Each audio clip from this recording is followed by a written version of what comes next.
amazing cheat sheet. Ooh, do you have to that in or is that the big list of questions? Yeah. Okay, gotcha. Right. But I'll post it in the chat. Just. Baxter, did you want me to record the audio again for you guys? I don't mind. Okay, I'll grab a copy of it and shoot it over to you. But he broke something. You broke something? Who broke something? Send it my way as well, please. I did not break it. Just for the record, this time it was not my fault. I love how Baxter you have this time. Yeah, I love how you have like a percentage on your score this time. Yeah, like so for example, Volshock is at a 94.84%. I mean, that's a pretty good percentage there. Originally, what I was doing, okay, is this is interesting, okay. You know, there's always the phrase in every country. There's there's that phrase when people say when they know they're about to just say some BS right after. It's like here in Texas, a lot of guys will be like, well, basically what happened was, or see what had happened was originally what we were trying to do. So what had happened was, I was just counting the votes. But then I thought, I'd voted for so many things, and some people only voted for one or two questions. So oh my God! Did you weight the votes? Yeah, exactly. Yeah, you did. Which I think that makes sense. So if you only vote for one thing, that thing is worth 100 points. Nice. But if you vote for 10 things, it's only 10 points each. Oh my God! I want to live in a country that you run. Yeah. Because let me tell you, that sounds like everything would do its work for us. Like that's. Stay tuned. Excuse my language. But that's fucking awesome. As soon as he started talking, I was like, "Oh my God, did he seriously do this?" It was a lot of fun. Fuck yeah, it was a lot of fun. Oh my God. You're goddamn right. Oh man. Well, I know how is everyone on time? Do we have anyone who has a hard stop?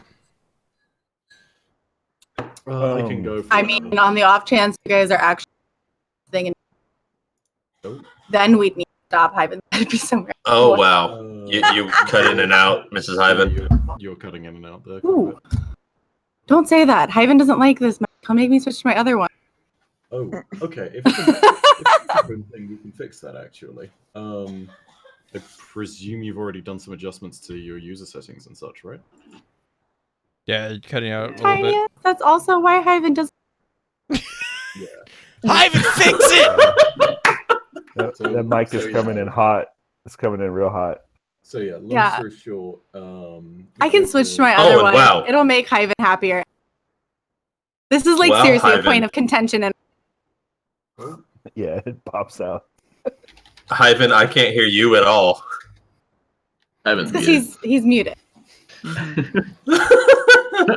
Good call. I muted myself twice on my headset and on Discord. It's like nobody will hear just to be safe. Nobody wants coughing. Hyven. I saw a flicker and I thought for a minute that Rhino had turned on his webcam. I was about to have a heart attack. Everyone catch it! Screenshot it! What does it look like? You're literally streaming it. It's right there. I know. Well, it's actually on my screens. It's over here, so I see it's flickers, and I know where Rhino's screen capture is, and I thought I saw it flicker on and off, and I was like, yeah, no. Baxter, we are next to each other on stream, so. Yay! Hang on, let me check the stream. I go this way. I go this way. and Guardian is up in the top right again, so I no, fine, whatever. Fix that. fix that. At least your face isn't getting cut off this time. Yeah, he's not hiding behind that's the. Nice. That's real nice. It's an improvement. Let's get I this. am glad to see this is a thing we have done now. Yes. Oh, are you there now? All I heard was the first part of help. That's, I heard help. Can you hear me? I think that was a help. It's I need help. It's the second. Okay, so I do think I know. Give me 1 second. Because Give me 1 second. Okay. You're laying on. Bife's trying to save the day here. Yeah. The day doesn't say sensitivity. I think, yeah, basically sensitivity, because it's probably going to be one of these things of like the mic sensitivity is set so that it's got a very high gate. Whoa, what the fuck? For input sensitivity, Oh, so that sorry. needs to be lower than that way. Okay, can you guys hear me now? Yes. Okay, yeah, I had turned my sensitivity way up on the other mic, but I didn't. All right, guys, I'm gonna jump on Baxter's screen really fast. I'll be right back.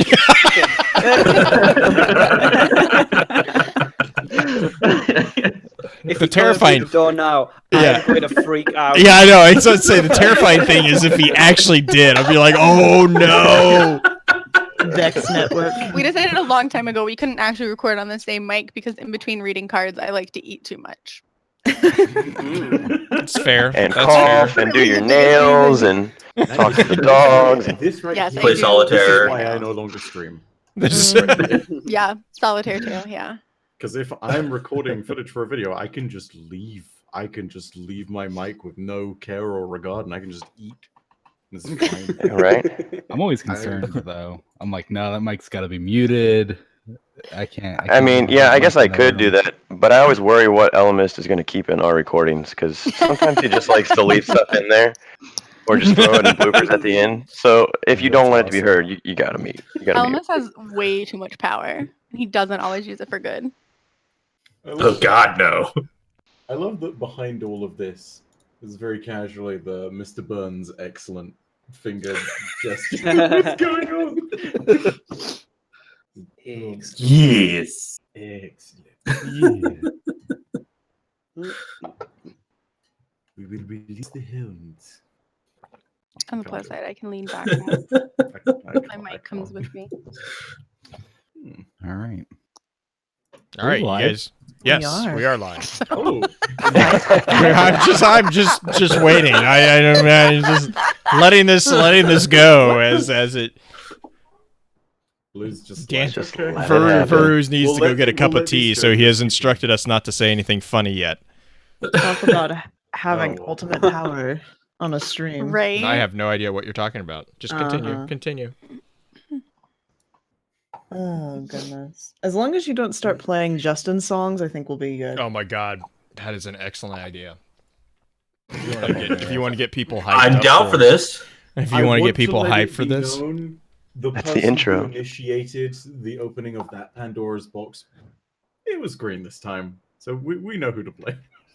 hey, I mean, we have to give Justin the credit that he is the only person to date that I know has gotten an actual physical head desk from Bife.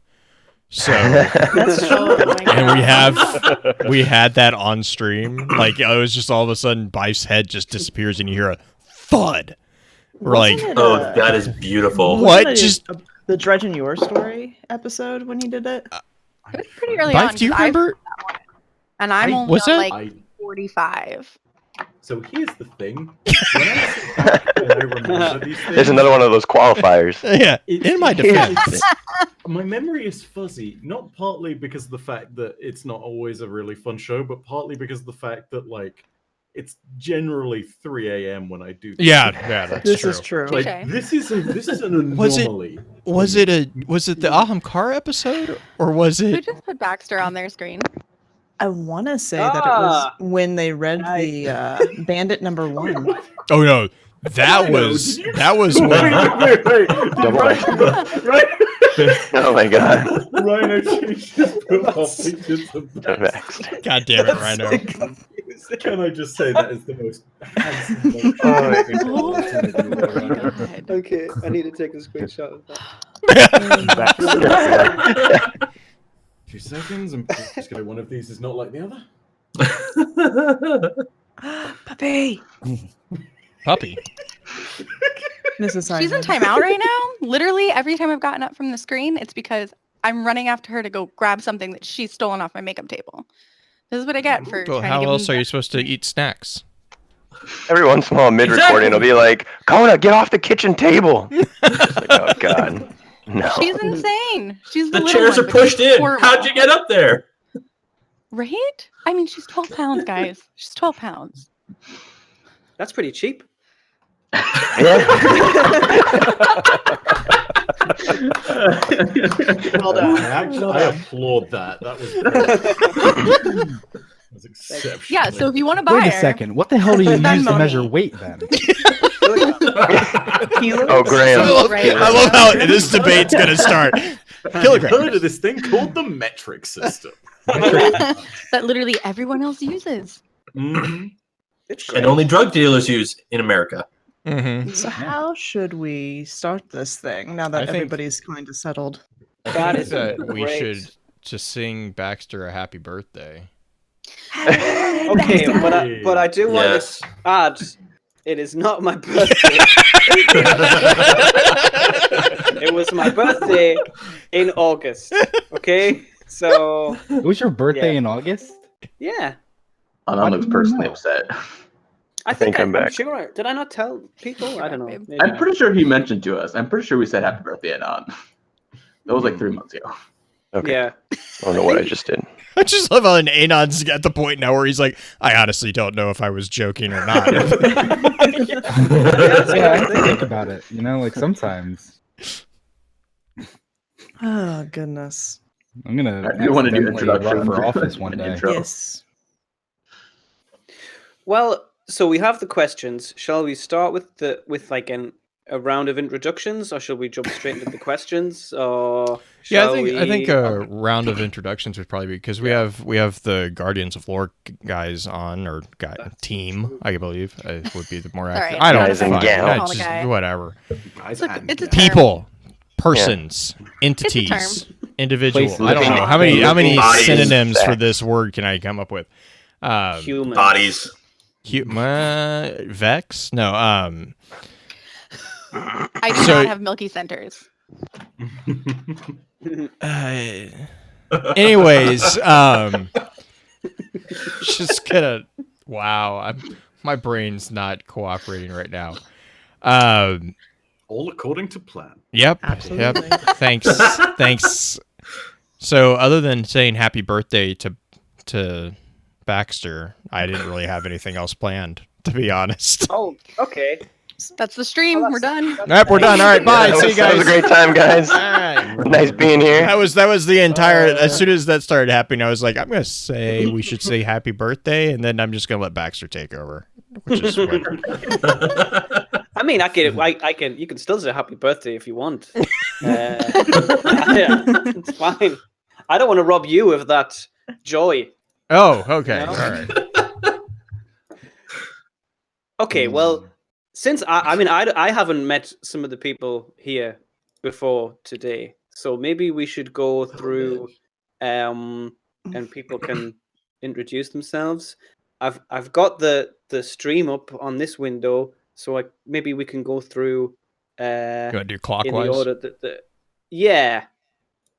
Who do we start with? Bife is on my top Bife left. is first. Should we start with Baxter or Baxter? Which Baxter goes first? The moving one or the stationary one? Well, the stationary one's easier to catch, so. Though at the moment they're both stationary, to be fair. So. What I'm really mad is he didn't use like an old photo. He screen grabbed him right here now. Yeah, that makes it even better. No, I wish I had nitro. Yeah, some sort of animated. Oh, anyway, Oh God! no. If So- only, yeah. If he started screen grabbing where it was like actually moving, no, my brain would probably just be like, nope, we're done. So real quick, Baxter, when I'm looking at the stream, your picture is showing up as, sorry, not Baxter, Rhino. Your picture is showing up as Baxter. Yes. Why is that happening? That is because Rhino is a troll. Of Anon. Yeah. Anon's just like, I'm done. I give up. Moving on from that, so let's left, we have round Okay, introductions, starting with Bife. So, Bife, go. He's like there. Hey, my name is Bife. I do law stuff on YouTube. I'm very happy to be on the QLR again, and thank you to the Law Network for hosting this wonderful discussion once again. You guys are excellent. So yeah.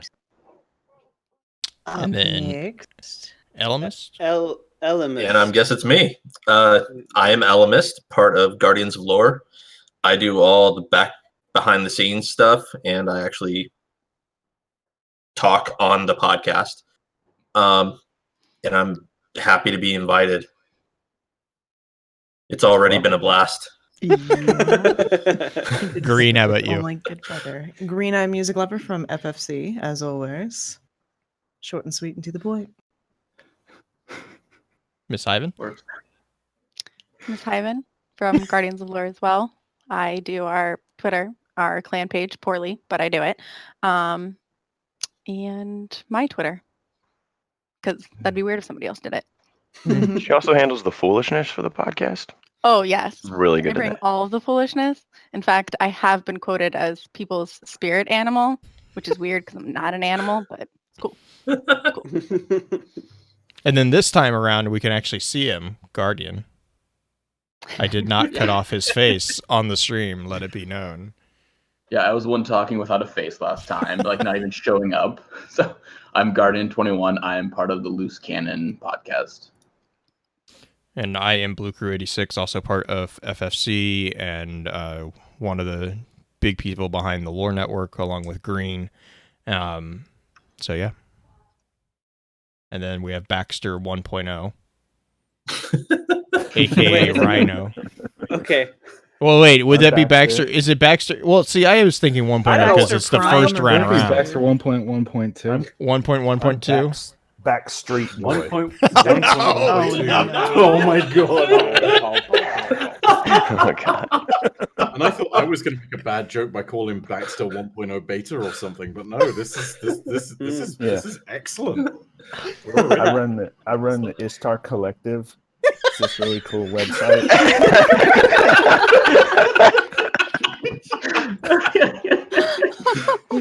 This time on the everybody QLR, uses it live on Twitch. Nobody talks about it, Baxter's just but it's where they get all their info from. And I live in the Jurassic period, so it's like a totally different time zone there, or time period. Time zone. Oh, man. What's the difference, really? No, that's how we get Baxter to quit. I'll stop. Usually it takes a little while before things fall apart. I'm impressed at how quickly.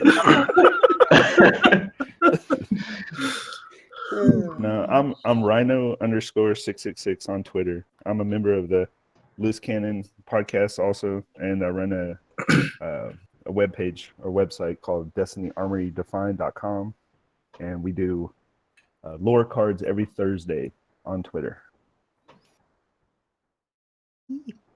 And Hyven. Cool.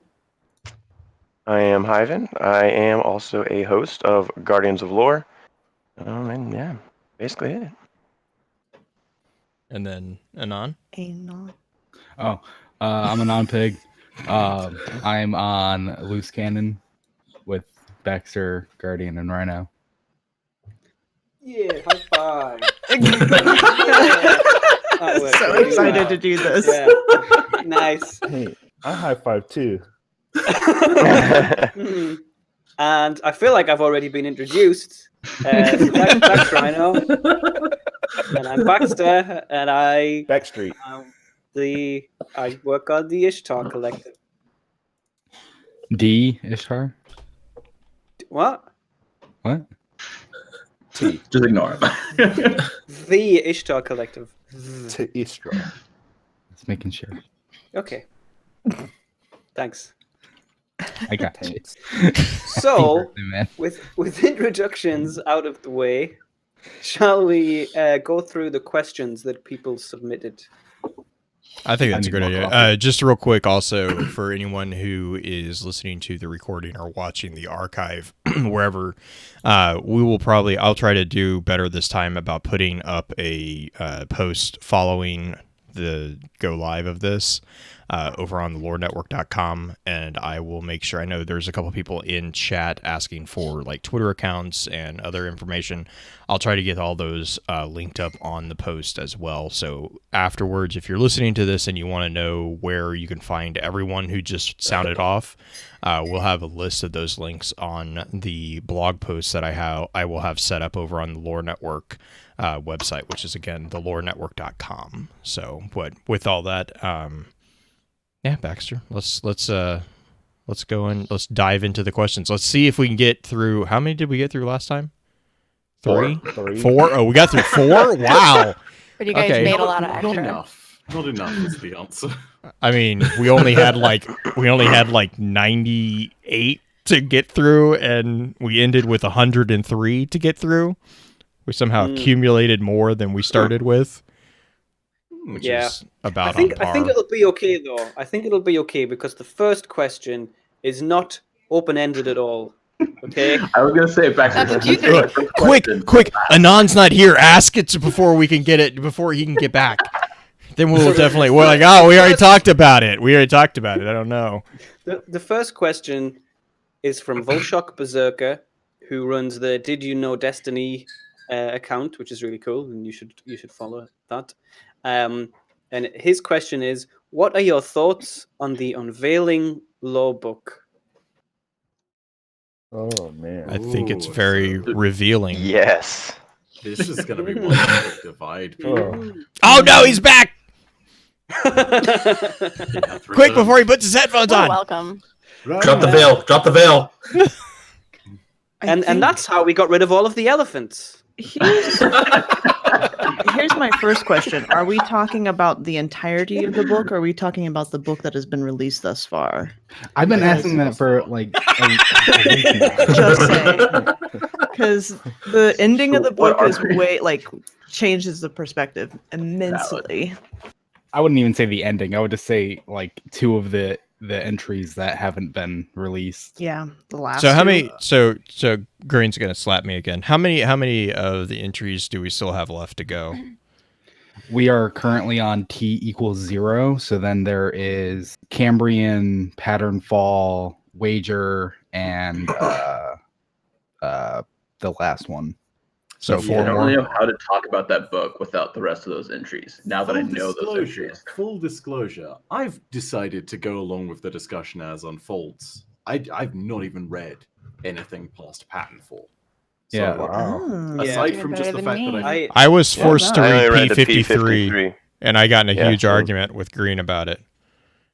Well, we're past Well, P53. P53 is out now. Yeah, P53 that's why we talked about it. okay. We talked about it on the last We stream. also talked a lot about it. Yeah. I deleted several Titans and got the book early. Well, it's okay. They're Titans. I mean, I feel hurt. I enjoy the amount of disrespect for Titans there, but wow. It took I me like- days. I like how you were so specific about it. Wasn't that you deleted a Yeah, characters. several characters. Well, it was gonna be warlocks, but then to make a warlock, I'd have to delete one of my hunters. So I was like, all right, bye, Titan.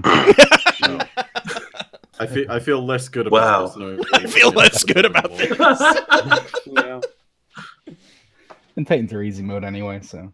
So I think we have 7 out of 11. Is that right?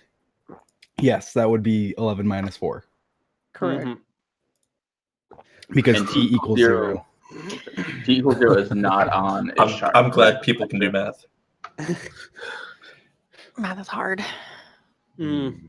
Yeah, T=0 isn't like updated, but it's owned by people. And technically anyone that has 3 characters right now has the whole book. That's why it's like, should you even feel bad about talking about the whole book? Yeah, I know. I have It's mixed just- feelings about it. It's just the reveal of everything towards the end that I think Seth and the writers are wanting to keep at least under wraps. That way the major community who hasn't like farmed it can get the reveal as it's intended. Because I know he was Won't making have a time big for the grind on the Yeah. farm. he was making a big statement about it on Twitter the other day, so I don't mind keeping it under wraps a little bit. I think the concepts that we're getting, the perspective of actually hearing avatars of the darkness and avatar of the light, that concept is interesting. Though To they actually have very bad analogies. They do, but Well, what do you mean by that, Blue?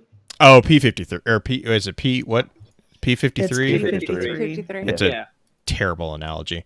You can't put morality on genetics. Like it's like, hey, this protein has morality. No, it doesn't. It's not possible. I mean, it could. Have you ever watched Stargate? It happens a lot. Oh God, don't. Why? Why?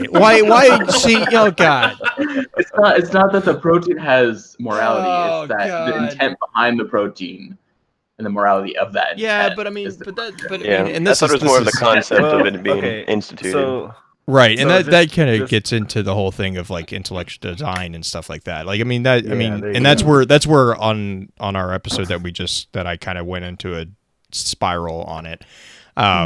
That's where I kind of was like I was falling apart, because it's like I was like, there's a lot more being said here than just being like, oh, hey, what I think is what's trying to be done is a very basic example of like, you know, destruction is not always bad. I'm like, okay, cool, that's fine. But because of the example that was used, it's like it opens a can of worms in regards to, okay, but if you're saying that this is designed with a morality, then what you're also saying is that this was designed intellectually and designed with intent, which is not the same as, you know, basically natural order.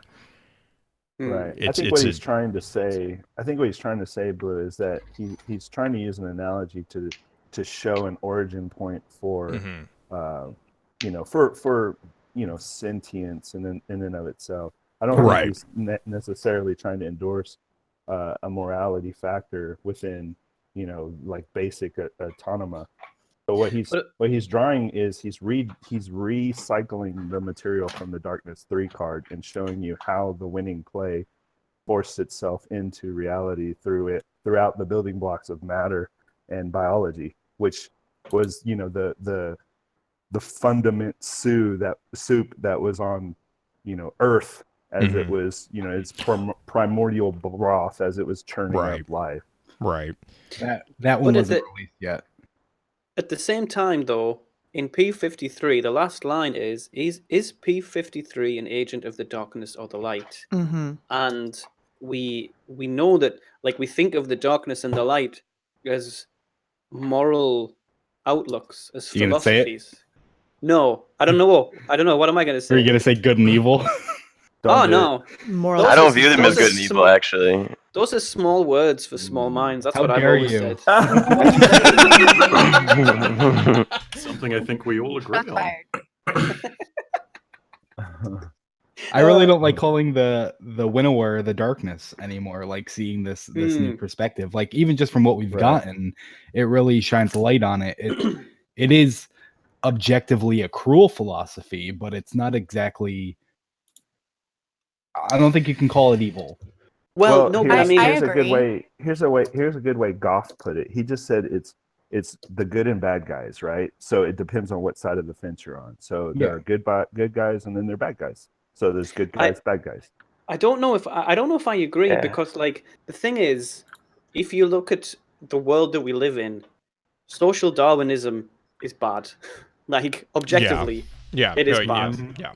Like and it is a dangerous philosophy that has led to like real like significant bad things happening in the world.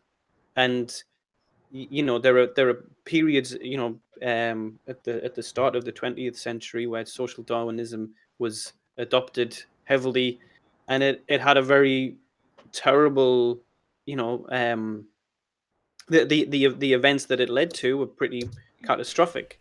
And I feel it was used as a justification for some atrocities. Yeah, all kinds of atrocities, and some of the atrocities that it supposedly justified carried on well into the 20th century.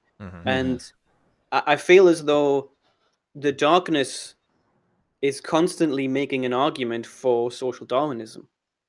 That's maybe not the darkness, maybe the winnower is making the argument. But even so, I think I agree that it is just a philosophy, and a philosophy on its own isn't necessarily a bad thing. Right. But Well, the end result is the hive, and the hive are like they will destroy everything in order to prove that they have the right to existence over everybody else. I kind of disagree there. I think the hive are a fanatical branch of the philosophy. They aren't.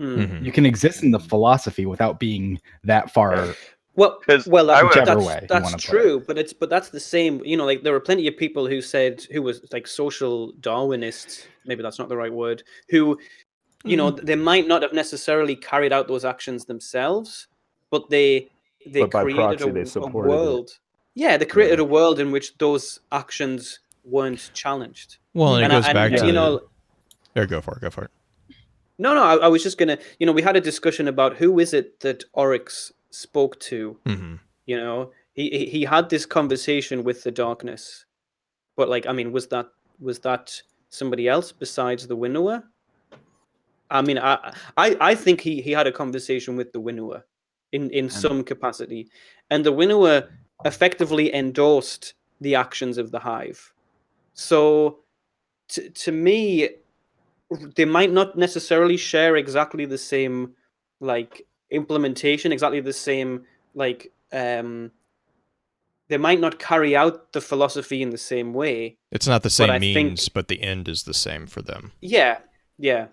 And so you have, I mean, and that's also the other thing. Like, there's like two things I was going to say is, like, first off, when you're dealing with, like, from a philosophical standpoint, when you're dealing with the concept of like energy or force, it's not that the energy or the force has a good or bad tone. It's how it's used. It's the direction that it's pointed in that is the good or bad. So like you can be strong without being evil, but if you're strong and you're evil, that's a different than if you're strong and you're, you know, arguably good. But the other thing too that it always reminds me of is a lot of the ancient portrayals of like Thanos or the Reaper. You know, in and of themselves, Thanatos was never evil. He was just apathetic. He was doing a job that was given to him by the higher powers of his pantheon, basically. It's similar with like the presentation of the Reaper that came about during the Black Plague, and, you know, has is the more common one that we have today, where it's, you know, the guy with the scythe. That in particular individual was never portrayed as being malevolent. He was just there. He was doing a job. He was reaping that which was due to be reaped. He never actually, it's very rare in a lot of the original mythos for the Reaper that you see him taking any pleasure in completing his task. Like, a lot of times he's actually almost more of a comforting figure, because he's just there to pick up the souls and take them to whatever, you know, at that time, the afterlife. That's kind of the way Anamorphous that changed over time. Well, I mean, that's very true too. But I mean, but the point there is, like, even that concept that presentation of death, like, and that's kind of where I kind of see the winnower is kind of, he's not a reaper, he's a winnower, which we kind of got into a little bit. That's slightly different, but he's the figure, the entity of the winnower is just fulfilling a purpose within the giant game of what was Green? Do you remember what game it was? The flower game. The flower game. It's the flower game. It's specific construct is in it. It actually exists. Yeah, it does. It's Monopoly. No, it's oh gosh. No, it's is it that cellular Conway's? That's what it was. I was like, I always forget the name of it. But so like, sorry. They're simply. Oh my god, I'm so sorry. I laughed at that, Anon. I only laughed because I thought you said Monopoly, not Conway's. I think he did say Monopoly. To be fair, he did say Monopoly. He did. Yeah. All right, fine. You're just a prankster. Okay. Yeah. Yes. Conway's Monopoly is how I'll remember that from now on. Yeah, Conway. Sorry. But like, I mean, the winnower is simply following a function within that. Like, and that goes back again to the conversation, and I think, Rhino, this might have been what you were saying, is like that's the conversation, right, about P53, is if the winnower is simply following the function of the design. The problem that I have there is that even then you can't say that the winnower is evil.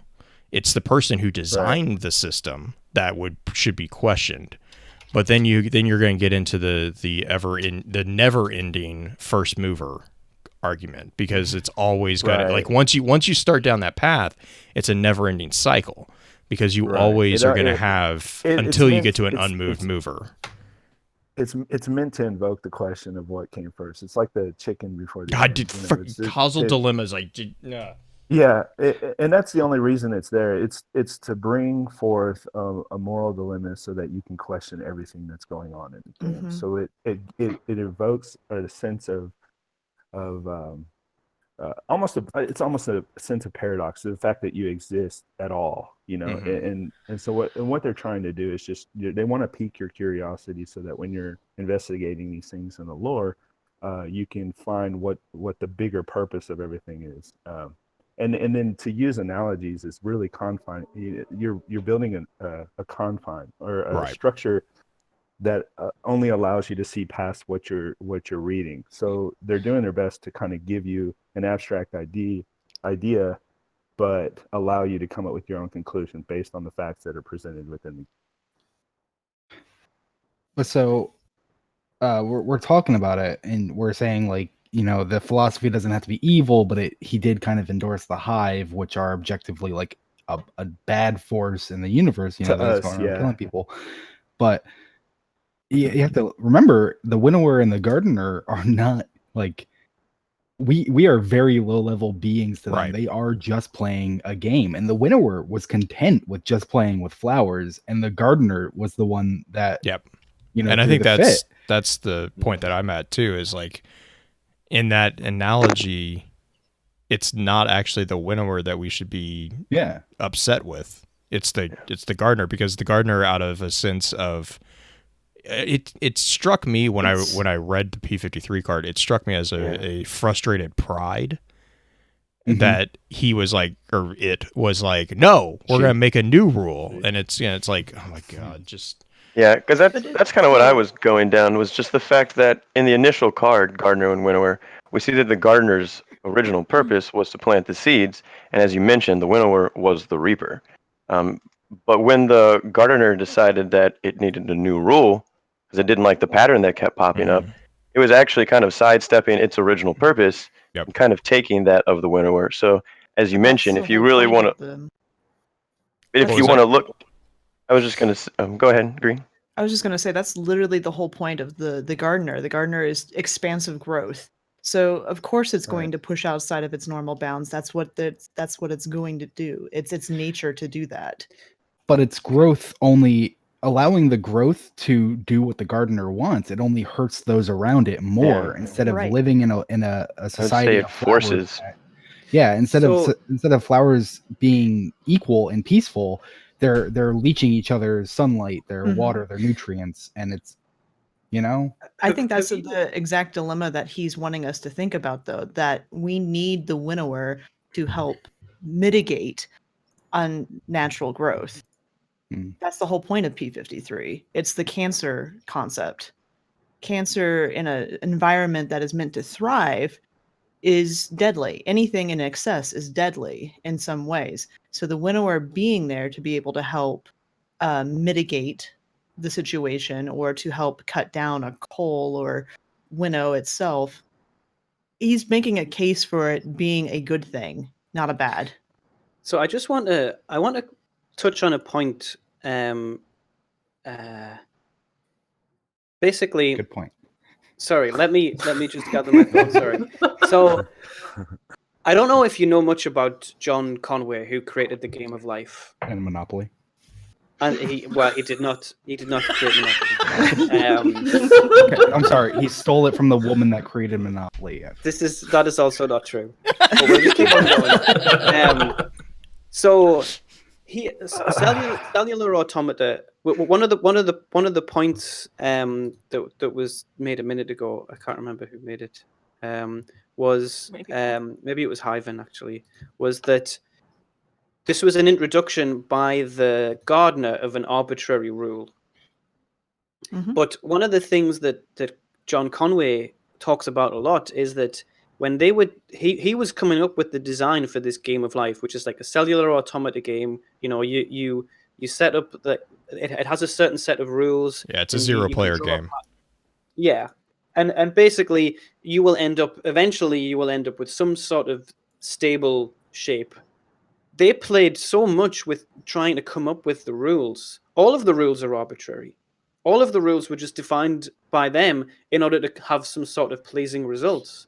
They didn't actually know when they created the game of life that it was going to be capable of doing all of the things that it was capable of doing. Like you can build, because it's effectively a Turing machine. They didn't know it was a Turing machine, but you can effectively build a computer within the game of life. But they didn't know about any of this complexity. They just introduced some arbitrary rules and were like, here's something cool that you can do. You know, it's an interesting toy. So they were explicitly aiming to put together a set of rules that would produce things that were interesting. And I feel as though that's exactly the same as what the gardener was doing when he introduced this additional rule. Introduced this additional rule. They were just trying. There's no reason why the rules that were in place are any less valid than the rule that the gardener added to say, I'm going to give a benefit to heterodoxy. I don't know how you pronounce that. No, that's right. And I wasn't arguing that it necessarily didn't have the right to make the rule, just that in the way we view, quite possibly, the gardener in a positive light, we were talking about that good and evil, in the same way there's nothing to say that the winnower is flawed in its logic, that it does not want that rule, that it wants the natural pattern of life to continue on towards that final shape. So I just argued the fact that, we talked about before, you can't really look at these as, good and evil. Maybe more of an like order and chaos. They have a different balance. But it's interesting that actually the gardener favors chaos. Yeah, right. Yeah, that's kind of what I thought was kind of odd. Yeah, and I think that's interesting, really. Right, and like Anon was saying, is like we're so low on this whole totem pole right now. It's like, to us, the gardener currently, who we assume is the gardener, looks to be good simply because in this analogy, we're the cancer cells. We don't want to be winnowed. The other thing is to keep in mind the perspective of who we're seeing this through. We're Right. seeing Oh, this yeah. through the artifacts / the winnower's perspective. Well, that's not biased. We don't really have when you look at the Books of Sorrow and you look at the Unveiling book and you compare it to what we have from the perspective of the Agents of the Light, which is like the Alpha Lupi cards, I suppose, and that's it. Other than the stuff that Guardians have created, I understand Guardians are Agents of the Light, but not really. We don't have any inside info on why we are doing the things that we're doing. Yeah, so and I actually it's think kinda, that I think that actually backs up the idea that the gardener is chaos and the gardener is chaos and the winnower is order, because the air quotes there dark side is much more organized in the way that they've distributed the information, whereas the gardener is like, I'm going to sing a song. Not to mention that all and that's outcomes it. end up being similar, right? Right. With the darkness, it reduces to a single pattern. With I say the darkness again. With the winnower, it reduces to a single pattern. With the gardener, it quite thoroughly does not. It's in defiance of that idea. Also, I've got to go back to kind of touching on a point that Hyven brought up, which is that, I disagree with the very first principle of the argument, which is, at least from the winnower's perspective, which is simply that the universe was this way and that it simply had to be this way. Right. Like, I take issue with that first premise partly because I don't trust what's being written here, and partly because I think that there are flaws with the idea that you can define how the universe works on a philosophical level such as this. The thing about this, it goes back to, okay, take it to the dumbest potential extent and say that the universe is infinite, or say that we are not going to be able to understand all of the universe from any perspective, even if you are a cosmic entity such as the winner or the gardener. I think that therefore trying to come up with some kind of philosophy where you divide and try and figure out some form of efficiency to the universe is maybe foolish to a certain extent. I feel as though there's this assumption that there is a best way as opposed to just ways. Well, right? But that harkens back to the whole concept of intellectual design too, because like because there's really two paths there, right? Like either you have an intellectual design or you don't. And if you have an intellectual design, then Conway's Game of Life makes a lot of sense, because that's what is the underlying philosophies of the existence of this particular universe. Whereas if you don't have that, then you're right. Then it's just happenstance that the Game of Life happens to coincide with the way things were.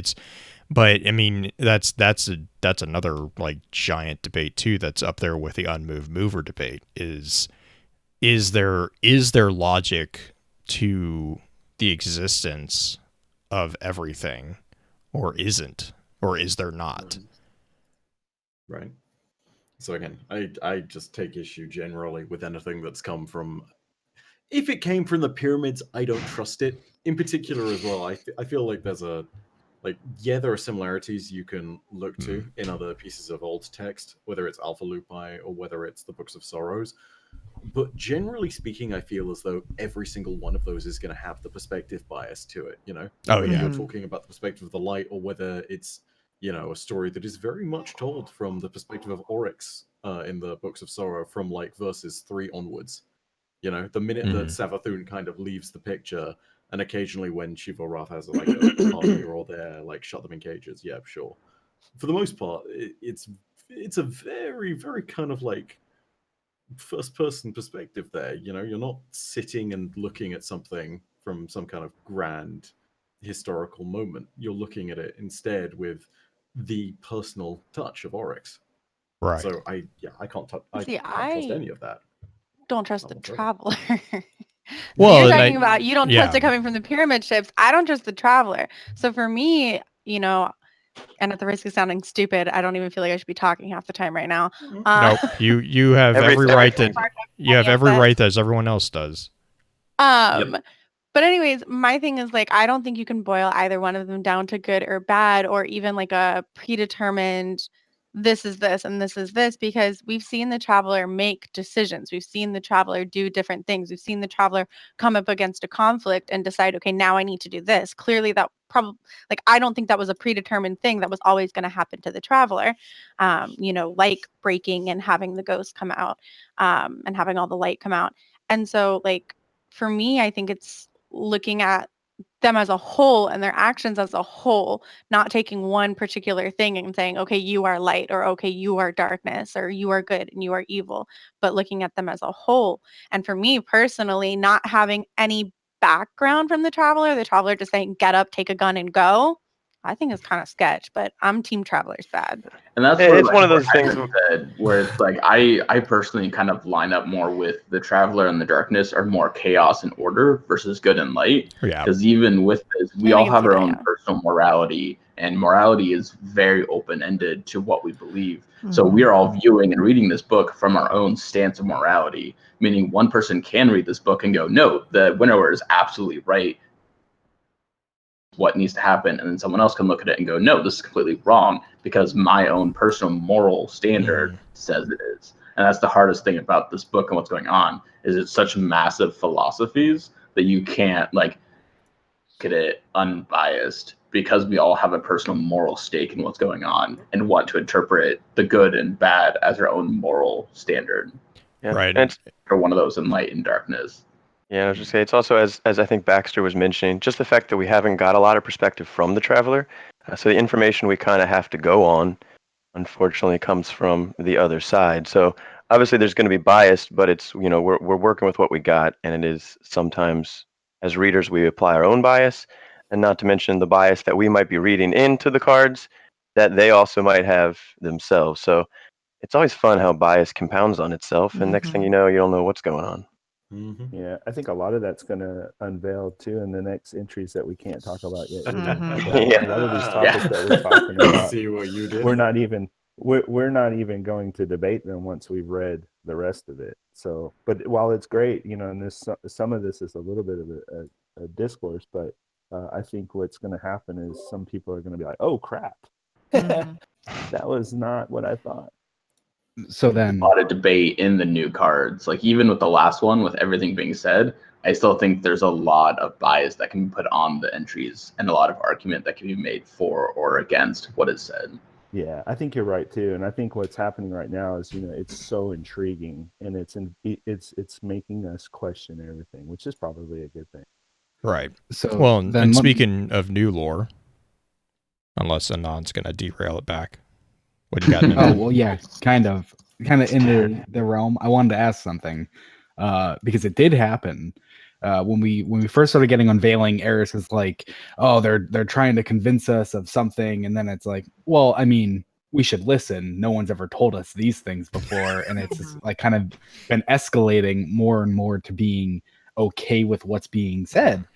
And I think it was 2 weeks ago, last week, when she goes onto the pyramid. She touched the thing. She touches the statue of the very odd shaped humanoidish figure. If you really get up close to that, it's like they have like a 5 foot long neck. It's weird, but she touches it, and her rock starts pulsing with like more geometry, I guess is how I describe it. Yeah. Like less of a spherical shape, more like a super sided object. A more lots of polygons. Final shape. Yeah. As the kids say. But she touches it. She's like, oh, and then she's like, oh, wait a second, and she really just puts her hand on it and smiles. So, what are your guys' thoughts on that particular? There's so a letter just real quick, that chat has the bet. she touched the butt. Yes. Right. So I would like to refer to this very simple rule that you go for from the old school days of WoW raiding, which I never took part in, but they are so infamous that I know this phrase even having not played WoW, which is very simply, if you see something on the ground and you didn't put it there, don't touch it. That's not WoW. That's like every RPG ever. That's life. Right? Right? That's what the airport tells you every time you go. Yeah.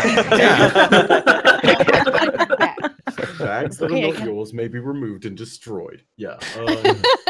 So I think moving on from the unveiling lore book to this question. Point, probably got to move on from unveiling. Yeah. So I know what you want from this question. I don't know. It's just a legitimate question. There was no ulterior motive at all. About Albert Cat for like 2 hours. What? Okay, Guardian, go. What?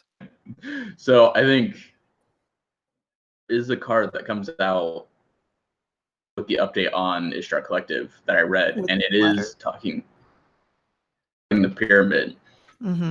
Heirs saw into the darkness, which was something that wasn't supposed to happen, and they got kind of excited because she learned more about it. About that. Regarding the pyramid, where she basically says like darkness and saw that it doesn't really give a crap about us, that it doesn't fear us. Like you said, like we're just ants to these people. Like at the end of it was this, like I've gone through all this suffering and I know it's worth it because now I'm going to show the darkness that it should fear us. Gave her resolve. I want to screw over the darkness. It was one of the letters to the queen, but it actually never got sent, or at least a portion of it never got sent. Yeah, she sent it like 3 times and revised it or something. Yeah. Then one also to Ikora, I believe. Yeah. Couple to Ikora, mostly to the queen. Yeah. There's 2. I think there were 2 to Ikora, and then everything else was to the queen. Yeah, I wasn't. That wasn't a loaded question. I was genuinely curious. I forgot all about that entry until you brought it up. Why bring a fusion rifle into this? Shall we go on to the next question? Let's do it. Yeah. That sounds like an idea. Let's do it. Okay. So, Dylan Westenhofer, I think I pronounced that right. That's an awesome but I name. don't know. That's a phenomenal Said name. it is a pretty cool name. Which one are you reading? Non's like, where are Just you? looking for the name. Are you on the? Have you got the sheet? Oh open? yeah, that one. yeah. Got it. You see the second tab at the bottom. Top Oh questions. man, he's got this thing even more organized than I thought. Okay. Oh, there it is. Oh, yes. Oh yeah, the first sheet. That's just the start. He's got it weighted. He's got it. This is yeah. He sent out a link that linked us straight to top questions. I get I try my best, but I love your Excel spreadsheets. I'm a fan of Excel, and I love what you do with Excel. thank you. That's all I've ever wanted to hear. It also sounds like someone's alarm is going off or something. Yeah, Someone's giving I us hear some that feedback. too. Right, I hear that too. Ooh. I can't tell It's if like a it's me. hummingbird. Yep, it's Guardian. Yeah, it's Guardian. Yeah, it's Guardian. Oh, Oh no. Guardian. Oh, no. So say everyone mute at the same we time. got Wait, that doesn't solve that.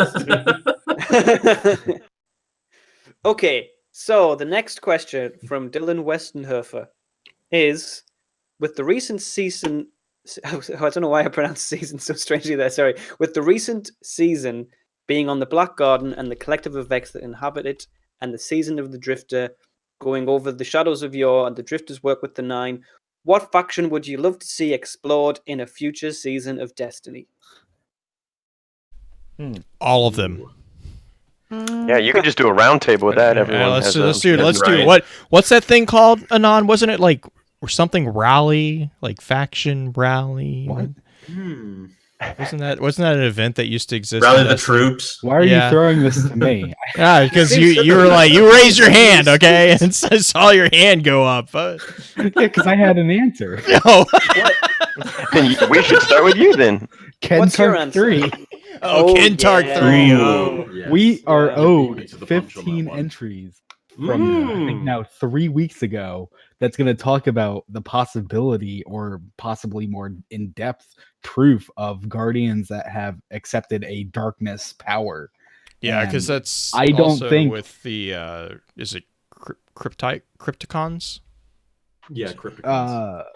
I don't Which is- know. That sounds familiar though. Crypticons are the order hang of- on, I'm pulling up my list real quick. It's Crypticon an order. of warlocks. Mhm. Yeah, Mm. an order They're- of warlocks that basically got not disbanded but exiled from the city around the same time as Osiris. Yeah, Uh-huh. which implies that they were connected, given also that they're Mm. connected to the Garden and the Vex. hmm Well, Do, Either do, way, do, though, do, I don't do. think a very popular thing when it comes to like Dark Guardians is that people always say like, "Oh, we're gonna get like a darkness subclass." I don't think it's gonna be a subclass. I think it's gonna be a unique thing where it's like you leave Hunter, Titan, Warlock behind, you become whatever Mm. it would be. Which would make, Some new class. to be I mean, fair that's- though, that's- that would make sense. I mean, Yeah. And then you would have your 3 subclasses of darkness with 3 skill trees. So Mm. It's very think- Dredge and Yori. Do you think that the 3 subclasses of darkness would still encompass the Dark powers? Solar that- Void. Yeah. Absolutely. Because it's not a new energy. That's why I'm like, Right. no, darkness isn't an energy. it's No. not. It's I mean, its own unless thing. unless they do introduce a 4th component, which we've kind of Which they talked could about do too. as well. Right. Well, but I mean, both. that's what I mean. That would follow the natural order because you would have what is it? Strong, weak. Well, weak would be the Gravity. radio gravity. Mhm. I can never remember the electric one. But like the Electromagnetism? that one. I don't know. This is not. I'm philosophy. I don't deal with real stuff. Don't you people know this? Yeah, But you're very good at philosophy. Yeah, thank you. It's kind of hard to be bad at it, isn't though? Yeah. Don't tell people that. Don't tell people that. Don't tell people that. Okay, Oh. it's gravitational, electromagnetic, and strong weak force is its own. So It's Right. strong weak combined. force. Yeah, But we it currently deals with, currently in game we don't yeah. have a weak force because that's radioactive decay, right? right. You're Okay. right. Strong is considered solar, and Right. Thorn is considered radioactive Active decay. But Right. Which is also the explanation for like the DOT or the damage over time stuff. I mean, so that would be where I know a lot of people were like, I think it's just like 2 or 3 years ago. A lot of people were excited about possibly introducing that type of energy type, which would be both very fun and absolutely terrifying to have a class based around damage over time. That would I would love it. Chad, code of the Chernobyl engineer. Wow. Wow. That would be a good Titan. Well, it's not great, but it's not terrible either. It's got a lot of power. we can't have a poison class because we're guardians, not Pokemon. But yeah, let's not turn Destiny into fairy Pokemon. We have a we have a type for everything. Anon, did you see the Titan. reveal about the Meowth about how he's not fluffy? He just has a beard. I don't understand that Meowth and its new evolution. That's very. I saw that and I immediately thought of you. I was like, oh That's what no, happens when you run out of ideas. That makes 2 of us. Yeah. Fife, I loved your Chernobyl reference. I just want to Thank say. you. I'm so glad I feel like someone. it was. I haven't watched it yet. I'm getting to it. That's great. I mean, it's not great. It's awful, but it's brilliant. Was Chernobyl the one? It's a good show, not a good thing. Yeah, exactly. Was Chernobyl the one with the melted face guy, the white face, and Oh yes. and then they parodied it, and they were like, "What's up?" and all that. I didn't see that one. No, that was Scream. Oh yeah, I like Scream. I'm so confused Derailed. right So now. anyways, back to the question. Thank you. That's what I'm here What was the for. question? Right, so this is supposed. I I think think you're when the only we one first who asked answered. it, this was supposed to be an easy question. We just went around in a circle and we were supposed to knock it out. It did not happen. What factions are we Yeah. looking forward to seeing getting So- explored in the future? So Anon has given his answer. Does anybody else want to? Do we remember the original question? Is my question. Oh yeah. Which faction do um, we want to see more of? Yes. Hmm. So I would love to see more from the Concordate. Dun, dun, dun. Ooh, that's a Ooh. shout. That would be interesting. Where's Yeah. Lysander? Yes, Yeah. please. That'd be cool. We got a Sparrow 3 years ago, and nothing Right, that happened was- since then. Yeah. Well, we got the lore from the helmet also, which has Lysander text, very much written in like a Warmind style almost. I mean, there's been a lot. Like there's the Anon's the Cryptarch 3, the Crypticon Order. There's also the Warlocks of the Abenaki Peaks that get mentioned recently. Oh, Thanatonauts, let's go there. Yeah, the Thanatonauts. Like we have the Sunbreakers kind of back and forth with what was it? Phoenix Cradle is one of the more recent ones where we see the setting up of them, or the setting up of. It's not It's Aod. like at the end of the first Imperial Mhm, Magistrate, and then Yeah. move to elect a second one. Right. I mean, and then like there's like the Sun Legion. I mean, like there's a lot of them out there that there's like little tidbits. I mean, even with the Nor and the Praxix, we got a bunch kind of sitting there that could go there. That's the Firebreak there's with so many holes. Yeah, I'm interested in the Firebreak. the Firebreak and who's the racer with the dragon? Is that Ariadne Gris? Ariadne Gris. Oh yeah. Okay, so on that note of Praxix, though, Blue, because Praxix be my boys and girls, Arno represent I am a full snitch. But I feel like with all the stuff that we've discovered recently, it would be a really interesting opportunity to take two forces that are definitely opposed and set them up against each other along these fundamentalist lines. Which makes me think you could have the Praxix opposing something like, say, the Trinary Star Cult. Mhm. And I think You mean the binary star cult? No, yeah, no. So Both of I them. feel like that would be an amazing basis for jumping in and getting. Yeah, I know. Blue's just being a pill. Every time, it doesn't matter which one you choose. There's always the option to be like, oh, you mean the trinary star cult? No, the binary. Yeah, But I see what you're saying, Bife. Like a strong, weak battle. Mm-hmm. I mean, you know, like there's so much that you can build into those two perspectives, right?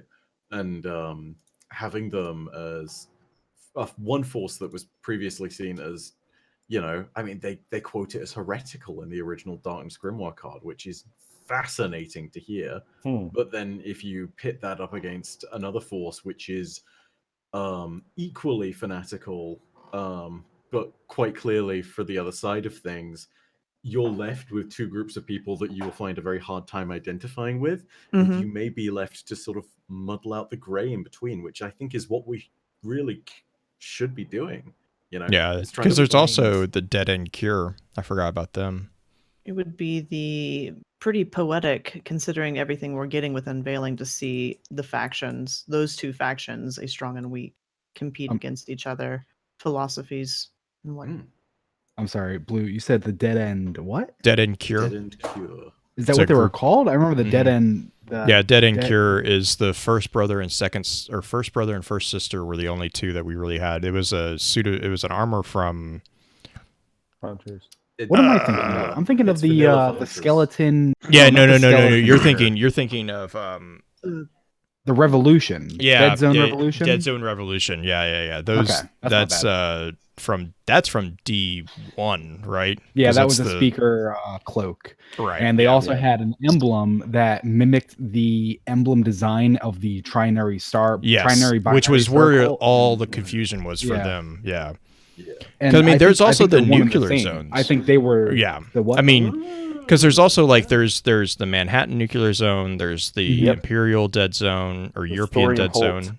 There's that. There's the one out in the Middle East. Like there's all these different dead zones too that could easily be introduced as different sources of energy. Kind of going back to what Anon was talking about, before. Or nuclear events. Well, because if they're similar to the European Dead Zone, then there's going to be shards of the Traveler around. Like that could be contingent on. I mean, so yeah, Saharan contested zone. Awesome.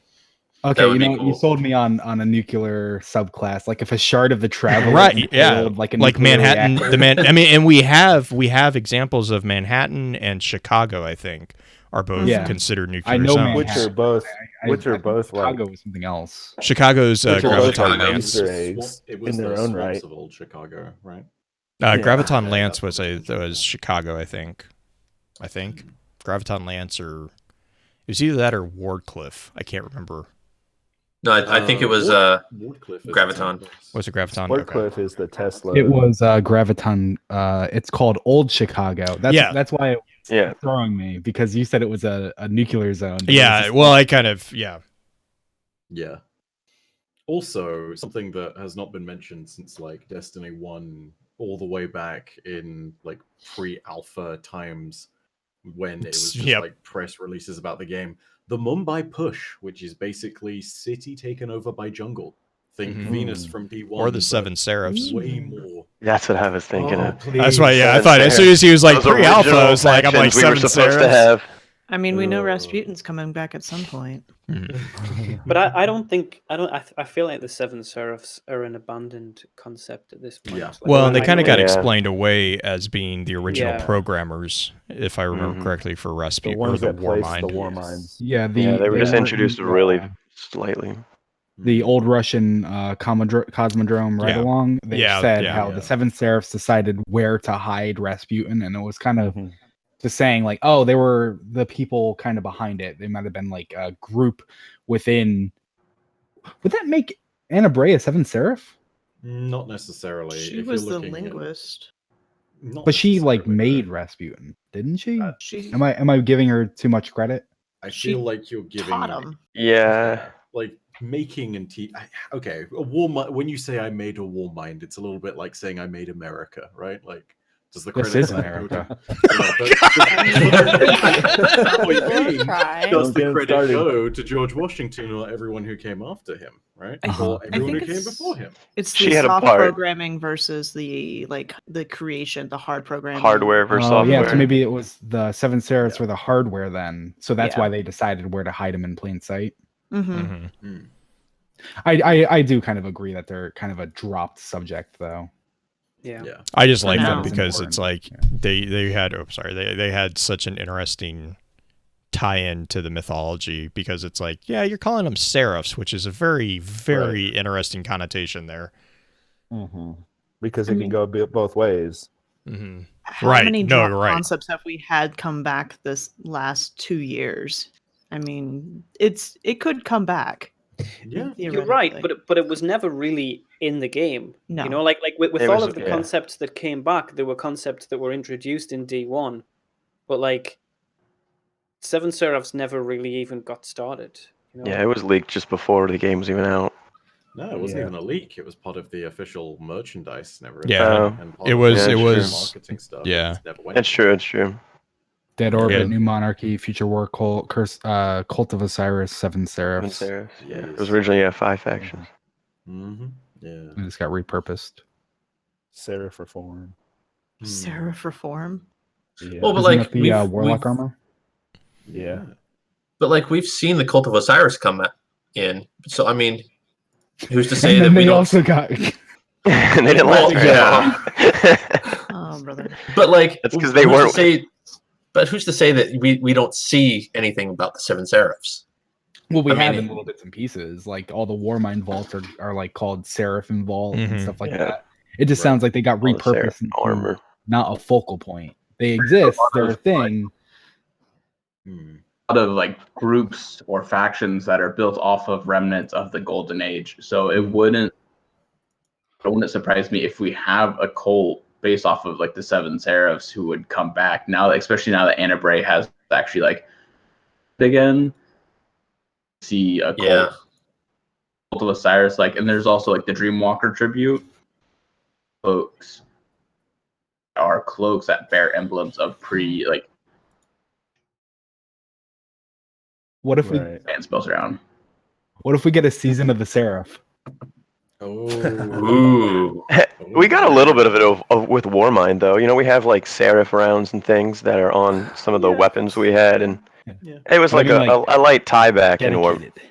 Yeah. Pshaw. I just want the Naunauts and explain the monolith bleed and why we have these. God, the monolith subsets. bleed. Yeah. So I think that speaks to a much bigger general point, to be completely honest, which is that Destiny has so much stuff to do with individual classes and like the different orders and legions and all these different factional divides within the classes themselves, which are fascinating if you could explore them, but we don't get to, like we get sparse lines about the First Pillars and the Firebreak Order and the Stoneborn Order and the Pilgrim Guard for Titans, or I don't know, the Thanatonauts for Warlocks and the Praxic Order and now the Cryptocorons, but we don't get any of this represented in games. So just like even something really basic where it's just like, hey, here's an order you can align to, here's something about them. Like that needs to happen because there's so much depth here that we just don't get to explore. Well, yeah, Like yeah, that would and be it's amazing. great how Maybe it's some great how they books. can expand off of Please. that. They have these little seeds that they can just grow flowers of lore from, just buried within. Oh God. And we're back to the unveiling. We finished that question, you guys. Well, on Respect that the Google note, chart. shall we go to the next question? The next question, Baxter. I knew. I should have known. I should have known. But go. Next question. That's why Okay. All right. I want to know more about is the 9. We've seen a lot about them. We've seen the Drifter kind of mess with them, but there's still so much that we have yet to actually see or work with. The dark matter. Question. Well, shall I Have a lot of read thoughts the on next the question then? Yeah, I think so. Let's do it. So this question is from Dancing Viru, who is in the chat, which is always nice. Woo! And his question is, do you think there's a connection / parallels between the manifestations seen in the Reckoning and what's happening on the moon? Maybe related to the Drifter preparing against the pyramids. Related to this, I've got a hunch that the Nine, while not being related to the darkness, are of similar kind of beings, similar to Ahamkara versus Worm Gods. So maybe that's how Drifter's fears manifest in the Reckoning. Here's my question. Do we know that Drifter's actually preparing anything, or is he just trying to save his own tail? Because I don't feel as if Drifter is this great thinker ever. But I think both. I think the answer to that question to me is both. Like, my feeling is that Gambit is all about he needs people to be ready so that he can save his own bacon. Or Do you know does what I he mean? need more motes of Yeah. darkness to be able to gather his own army? Because I still see him as an incredibly selfish character, not altruistic really in any way. So it's hard kind of, to... I mean, all of the lore that we got about the Drifter, I think actually, I mean, he's definitely not altruistic, but I think that a lot of the stuff that the Drifter has done has been, you know, he's not necessarily. I mean, okay, he is kind of selfish, but there are things that he's done over time that were for the benefit of others, you know, and the benefit of himself as well. But you know, he could have just gone off and been a hungry loner somewhere, but he didn't, you know. Sorry, no, hungry drifter is all I can hear now. Yeah. Instead. There is a Pac-Man. specific line from a quest that you do for the Drifter. I the what the quest is, but you get to the end, and the Drifter basically says that he's preparing an escape pod to get away from the next collapse that's going to happen. Oh, Aware that the darkness is coming. It's allegiance, right? Everything to fall apart. And so he says, like, hey, if you want, I got an extra seat that you can take. Weren't those? He's only building an escape pod and not a Vex portal in the tower. Well, that's the Allegiance quest, and that's what he's doing in the Nine Realms. He's building a bunker to weather out the collapse that is coming. And the Nine gave him this ability because they thought he would use it to like maybe fight the darkness and like enlist guardians and empower them. And he's like, no, I'm getting myself safe. Fuck those guys. So is the Nine actually preparing to fight against the darkness, though? Like, But that's they another need- question. Well, there's the 5 and the 4. Right. There's the Right. two different factions within the Nine themselves. So are they actually working against each other? Are they part of this? Like, how closely tied do we think they are to the light and darkness at this point? I don't think they care who wins as long as they can survive. Yeah. So yeah, from that simple principle of being completely selfish, you've got to look at it from the simple nature of self-preservation, and like they actually do look at it from that really simplistic scale because it seems like they have trouble surviving or understanding anything else, right? So their entire existence is based upon the fact that we also exist and that they are kind of like the dark matter reflections of us. And so as a result, if we get wiped out, they become lesser as a result. So they are helping us, although it is very much this alliance is here, but don't expect too many special favors kind of thing. Yeah, sure, we're sort of buddy, but I wouldn't invite you to my wedding or something like that, you know? A great experiment. It's a working relationship. Yeah, Not friends. That's the best way of putting it. You hit the nail on the head there. Well, then, even in Vero's question, we have the similarity. I got a hunch that the Nine, while not being related to the darkness, are similar kind of beings. Then you have the whole question: are they on a similar plane of each other? What is the standing? Are they completely different entities? What kind of tie-in do you have there? Because I think knowing the players might change your opinion of what their goals are. Because they are dark matter, aren't they? That like have been trying to manifest themselves physically. Yeah. Because they're kind of on their own level. Gods, they are something that like they are beings in our universe. Darkness and light, or the winnower and the gardener, were things above our plane of existence. So they're at their whole other level, like a middle ground between our plane of existence I agree. Yeah, they're the plane of existence in between the two sheets of paper, if you want to call it that. It's almost like they exist within the void, but don't really. They have their own area of existence, but it's very much determined on our existence. So without us, they don't exist to a point. So it was a balance where as our solar system grew and as humanity grew, like they grew in power. Yeah. Without humanity and basically like go back to being like just particles.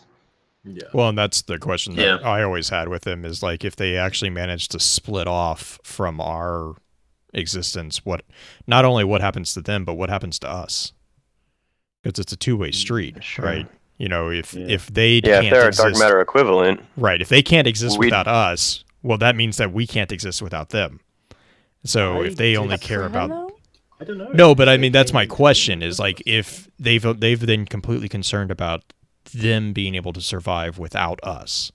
So if they do actually achieve that existence, what happens to us? What happens to our existence if they leave? Oh, I see. Depend on if they are just parts of dark matter or if they're all of the dark matter in our solar system. Since that's essentially control of our solar system that's holding it up like in a way. So if they're all of the dark matter and they become physical and leave that, then we all fall. Like, then we just bye. Yeah, but if they're just like, oh, a blip of dark matter just turns sentience and that's a 9, like then it changes things. Yeah. But so on what was it, the A113? They tried to push matter through that gate and form. Oh no, something. you're Cocytus Gate. A113 is the keyholes. Yeah, but it's the same place. Cocytus scout rifle. It's the same station. Yeah, it's Cocytus Gateway. I assumed A113 was the Amethyst station. That's the Mickey Mouse ship. Yeah. The Amethyst station, as in no, not Amethyst. Armistice. It's where Orin's lover died. Either way, the gate that the 9 pushed. Cocytus gates. Yeah, Cocytus is the tube, the gelatinous tube. Yeah, they push the matter through trying to make life.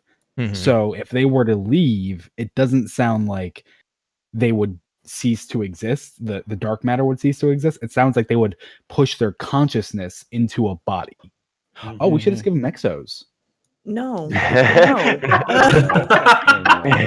You mean that's not the fact? What? No. So does that show that they want to live in our universe then, or our material? Well, they want to live independently. I think they want to live our existence. Yeah, I think they want to live separate. Because remember what they're missing is they're missing entropy. They're missing the destructive aspect of it. Yeah, because they exist in a binary. They have on and off is their only understanding. And so, in some ways, they need to ask or approach the aspect of the winnower or be able to understand that. So they're going through us to learn, because they're just observing us doing all our things and fighting against the darkness and understanding through that. Yeah, that was my question. Do we think that they're trying to, make those bodies in our material universe in order to transfer over, or just able to make something that is able to learn? And what was the end goal behind those experiments? See, I always took it as communication. Yeah, so that's the thing as well. There's a lot of talk from the invitations, and also the emissary, which talks about how she was the second experiment, and then hinting that Zer was the first, and that this thing that may be coming through the Cocytus Gateway is potentially this third attempt at the 9 just trying to create their own life, as opposed to doing what they appear to have done thus far, which is kind of co-opted existing life as part of their agents. So that is potentially the way it works out. But that would be reasonable. To vagueness, right? Right, because I kind of took it as they were attempting to create their own entity to communicate with us and couldn't get it because of the entropy aspect, and so they just were like, all right, screw it, Evan, we're gonna go with taking over someone, and that's where you get Zur and Orin, because it's easier to take over something that already exists. It's easier to bootstrap yourself to a piece of code that's already there than to write that code from nothing. It's like instead of going completely from scratch, they were like, okay, this thing's already here. Oh, look, there's someone actually looking for us. Let's take her and go whoop, and then change it and then send it back. So here's a good question in chat for clarification. Sean's asking if the Cocytus Gate thing with basically the sea slug coming through, did that happen before or after the emissary? I always assumed it happened before, but now I'm doubting myself. Didn't that's what I assume. What's her name? She stepped through it. Of time.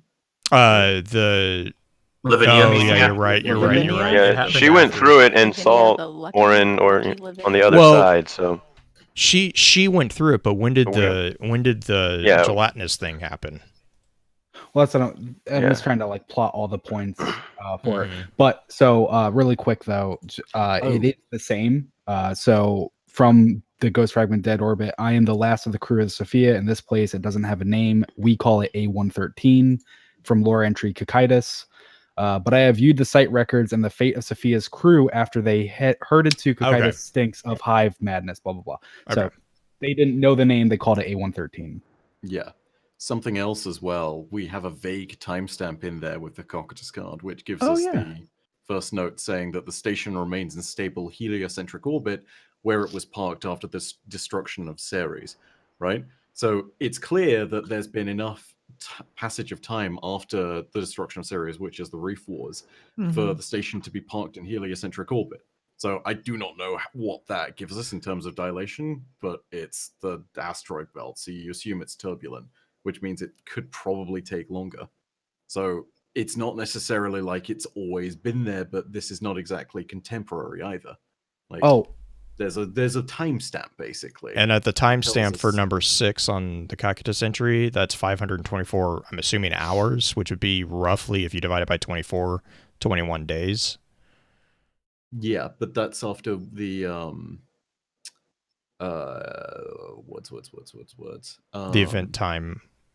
Yeah, when the event time starts. Yeah, it's when it's after the first of the visitors arrives, basically. So this is 21 days after the first visitor, which I believe is just like a molecule, right? The 9 got it after we killed Crota.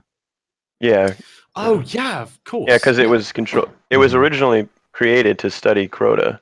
Yeah. But the emissary didn't occur until the Red War. Yeah. Or at least we've. But so that's what we're saying. Yes. So I think if it is before the emissary, it's right before. Or really contemporary. Max, what would that be? What, 2 years, Like 3 years? Yeah, I mean, our timeline is vague. 2 It goes years. from Crota is dead to the visitors come through. So you could say this could have happened long before, right after we wiped out Crota, or we could say that activity started around the same time the emissary. For all we know, maybe they were trying to create both of them around the same time.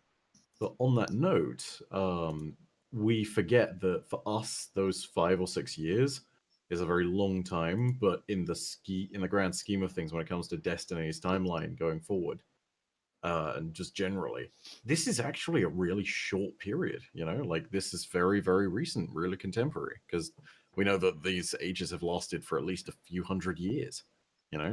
Right, but I think, and correct me if I'm wrong though, but in-game time is 1-to-1 ratio. Roughly. In-game time Since the games, have come correctly. out. But even then, we don't have the exact start dates of things like the City Age, the Dark Age, the Collapse, etc. Oh, right.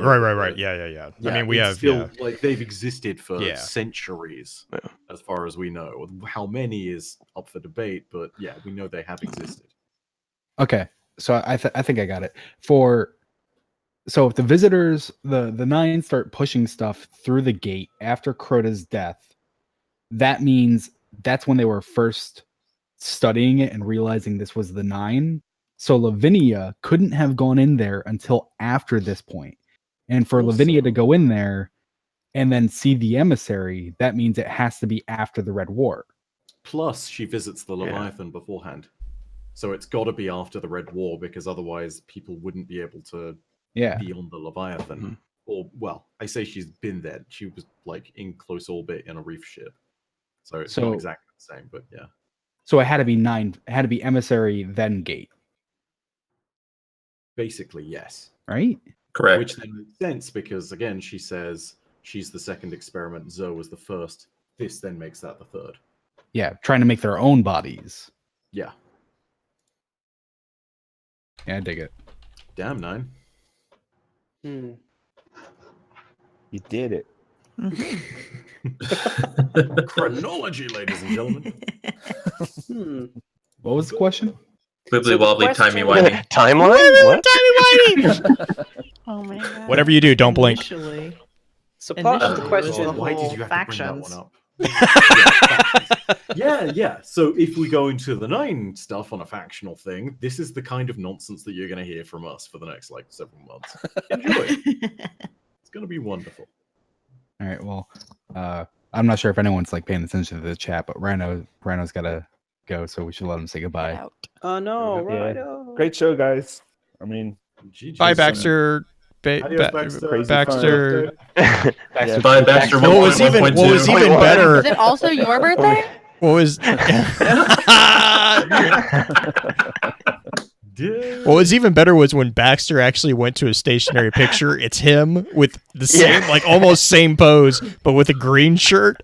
And I was like, oh no. Yeah. Oh, wow. It's confusing. watch Baxter leave chat. Bye. Oh, green's now the main focus. Oh, Yay! Oh, on my page, it's a non. I got a 9 also. Oh, but on You're the Twitch big page, one. green. Boy. Want to move on to the next question? Yes, let's do that. So the next question... I just want to say really quick before we get to Oh, the next question. great. I just want to honor the third person. It's a random raffle. They are getting 10 billion Anon points. Congratulations. Wow. It's like, whose line is it anyways, though? The points don't matter. Yeah. The points are worth negative $2 USD. Oh, okay. Or Wait, 12 they- pounds. Can we PayPal you or? Or should you pay? In that case, it's PayPal us. They'll get the info. Yeah, they now owe you $2. Well, shit. Oh wait, are we allowed to swear on this? Oh god. Someone already has. It's already happened. Well, gosh darn it. Okay. I'm thinking I should have summarized the next question a little bit because it's quite long, but I'll just go for it. So the next question is also from somebody in the chat. It is from Sean Vertigo. At least I think it is. It says Vertigo. It's the only Vertigo I know. Anyway, since the launch of Shadowkeep... Like 2 questions. Yeah, well, yeah. Okay. I can actually see many question marks. There's a lot of questions. It's a topic. So let's just... Since the launch of Shadowkeep, we've seen and certainly heard a lot more from our sailor on the Sea of Screams, Toland the Shattered. I just love the size. More information on Toland and his involvement with the First Crota Fire Team has been revealed in this expansion, and it is clearer now more than ever that Toland knew much more about what was beneath the lunar surface than he let on to his fire team, and willingly led them to the demise to learn more about the Hive and the Darkness. Gas. We know this from his Dead Ghost fragment, Eris's memory quest, flavor text quotes. I like that you're citing your sources in the question. That's great. I know, it's always nice. That's always good. Oh, yeah. Do you guys think Toland will ever reappear in physical form further down the line in Destiny? No. And what sort of role will he play if that were to happen? Do you guys think Toland is evil, an enemy to the Guardians, or is he trustworthy? Green. Okay, there's a difference between evil and trustworthy. Green, go! Yeah. There's some place in between that we might be able to figure out. I'm just going to respond with green, go. I think Toland is exactly where he wants to be. He wanted to get out of the physical limitations of the game, of what we get into with as being a Guardian, with the whole going and introducing himself to the Death Singer. And I think he's able to exist in a purely intellectual state, which for him, I think is more, he may not be able to affect the world except for through annoying us on the moon and showing up as a little light bulb. But God. I don't think he's going to. I don't think he wants to come back into a 50. Listen, Right? Listen, He is- nice. Hey, listen. That is exactly what that feels like. Oh, I'm yeah. like, you said that, and that's now. I'm only gonna see that as the Destiny Navi is what that is. Hey, you. Except for he's insulting me every time. Oh no, that's why the Destiny Navi is better than the original Navi, because at least the Destiny Navi, I don't feel bad punching as much. Right. What is? It's Oh like my that gosh, Avengers I'm not Endgame touching. meme, you know. Tony Oh. just says, "Come on, Squandro," and it's like, nope, I don't think I will. Nope. Do you actually think that he prefers to not have a body? I do. I do. I can't think that he She does. is, I think that he's like secretly pissed off that he like lost his body, and then he's just seen several people Well, he walking seems into to. a plane. Like He seems to have gotten lonely at some point. I think the thing that he may be pissed off is the fact that he's not able to assume the roles of like what we did with Oryx, right? Like Yeah. he yelled at us about not taking on the role of the king, the head of the tribute and whatnot. So with The him, architecture of these spaces, right? yeah, like that power may be hungry. like the give and take for it. Yeah. I Beyond think he that, was hoping though, for a little bit more. he's Can't able stand to him. like move through the ascendant realm. He's now on the moon with us, which granted, him just showing up wherever he wants at this point is what it's kind of feeling like. Mm-hmm. It's like, okay, freedom from So that, there's a- able to gather information. Not really exists on the set. Like he's kind of like on another plane of existence now. Right. Exactly. Right at all how we do. And he's so on he the just like, moon. He's escaped the loop. okay, some of Samsara. it's on the moon. We don't know if that's Toland, Yeah. but it's like That's what so I was just- yeah. in Dreaming City. He's been in the Ascendant Plane. He was on the Dreadnought. He was on Mars. He's been everywhere. He's been guiding us for anything Annoying besides us that. for years now. Right. Like come this way, and like so. I feel like it probably could be partially like what you said, Green, and what Anon said, where he's like, "Great, I can see and learn everything. Can't do anything about it."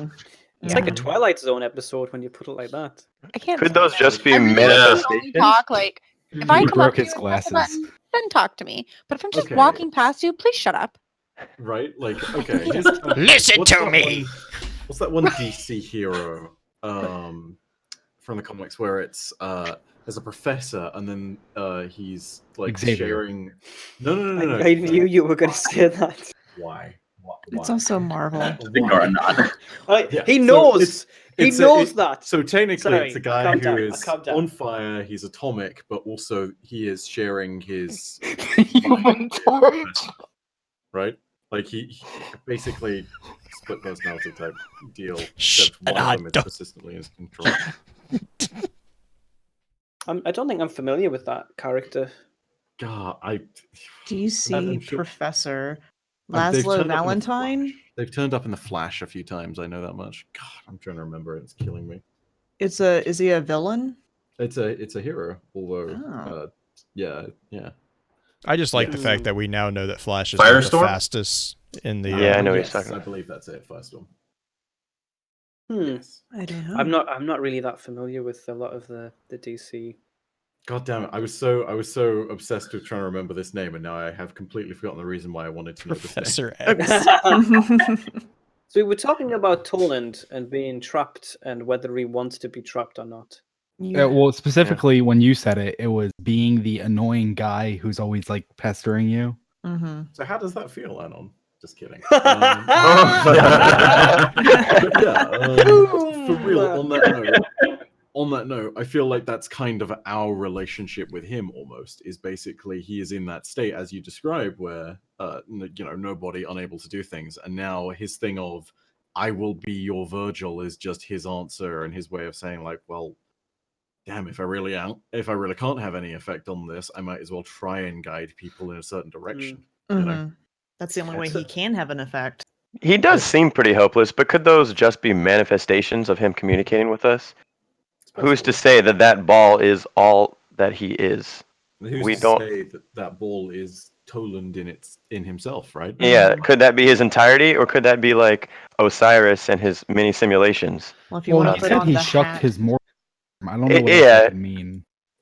it's true. And it's Like the interesting. grumpy side of him But- that's actually making it through to our reality. Yeah, only his grumpy side makes it through. I know I'm going to cause Is a there lot a of cool roast side? with this, but have you guys seen the latest Toland is Zavathun now? Oh God, no. That's I have the not. I mean, Oh, it my would goodness. explain the boop wall.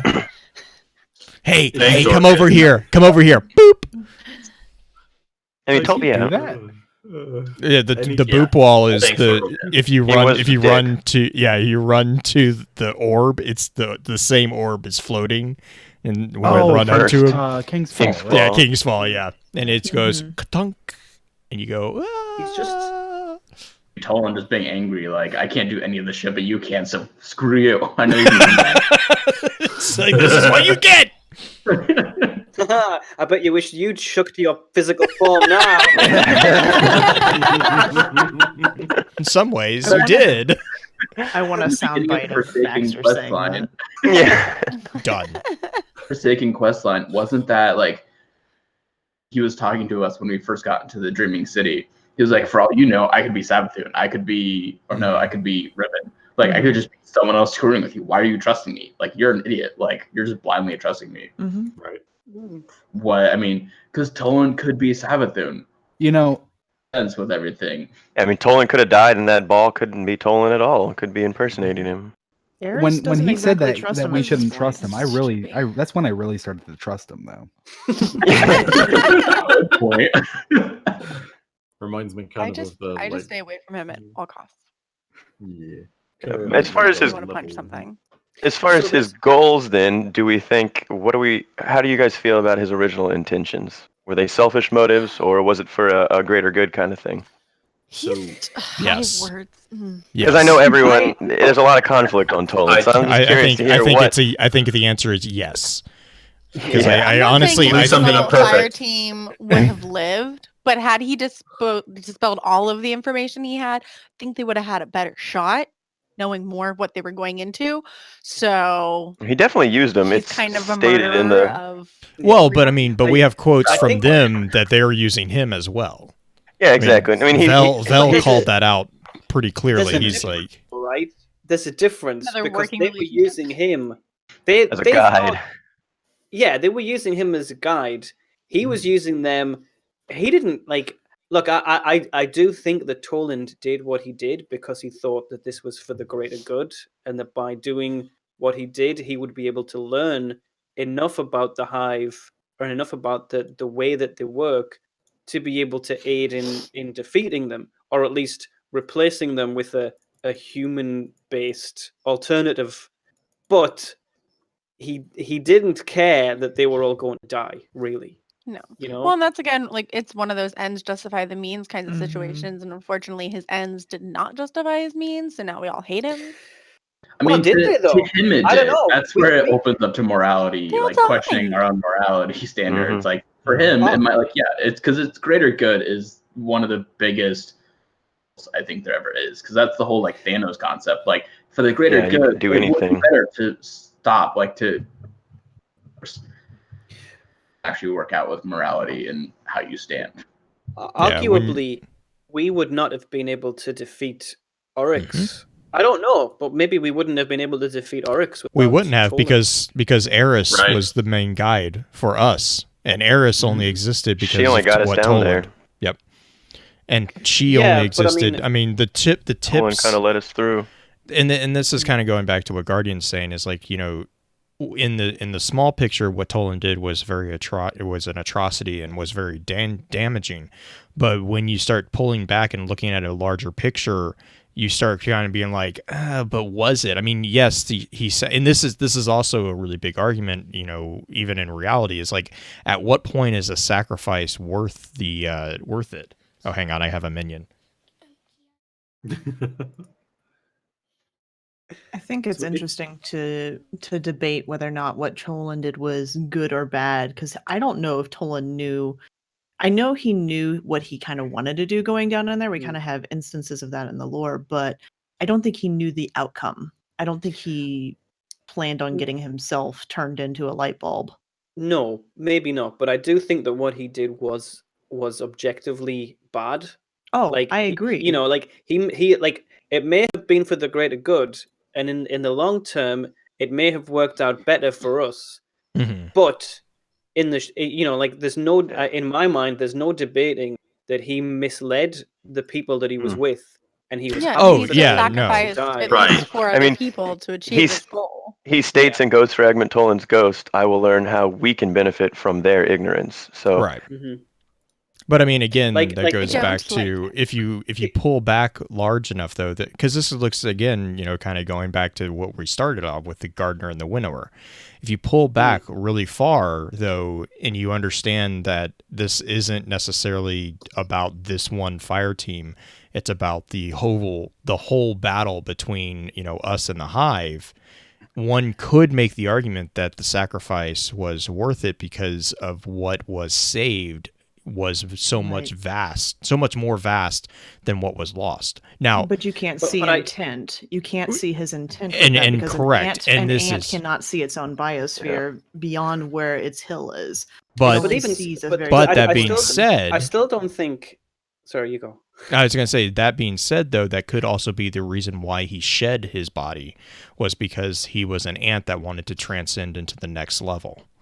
And so then you can see an argument being, yeah, sure, a butterfly from an ant, which makes absolutely no sense. But it makes all sense. Yeah. Oh, okay. Fair enough. But because he says, in the Dreaming City, there's a line from him that says that the light is a thin pane of glass between us and the truth, and if you don't shatter it, I will. And so, there's this thing there. There is a sense with Toland, whether you agree with it or not, there is a sense that he is trying to find what he considers to be the truth. Now, what? But he could have done very different things to. Oh yeah, that, no, though. and I'm This right is the there thing. with you on that. He could have said, "Look, honestly, you're not going to be able to defeat Crota. just get me down It's not there. going to happen. If you can get me to a Death Singer, then maybe I can. You might not succeed in your fight to get me down there. You might die, but if you can get me to the other side, if you can get me to a Death Singer, then I might be able to give you a chance in the future. And if not you, then maybe somebody else." I don't know if the fire team, if Eris and Ariana's fire team would have still gone on that mission if he had said that. But I think the fact that he didn't say that, but that was his intention, or at least something similar. He might not have intended it to go exactly the way that he did, but he knew something like that was going to happen. That was a very cruel act that he didn't have to. And just having that information, you can go in a little bit more cautiously. I mean, even playing in game, I'm not good. But when I go into something with friends who can be like, "Oh, hey, Mrs. Hyven, hold back here. Let us help you. We know what's coming. You stand over here. This is where it's going to be better for you." Having a friend who knows that heads up to give me, it helps me play more cautiously as opposed to just running straight ahead and dying. But where's the fun in that? Like they did because I mean, Exactly. the King's Fall raid is like, hey, you need to. Those are you need raids to, when you have your friends do You need stuff. to activate this. You need to activate this area. Can you go touch that ball of light right there? Boop. But you know what I mean? I mean, like they may have been able to play a little smarter had they had all the facts, or at least make the Right. decision for themselves to go sacrifice themselves. Right. But Not have that made for them by somebody who is now a ball of light who just pisses us all off. Yeah. But at what point is it Toland's fault for them going down there? Like they Right. saw what he did on the moon. I And think Yeah, but that's my point. He could have said to them, "You're not going to be able to defeat Crota." they should have known that going in there.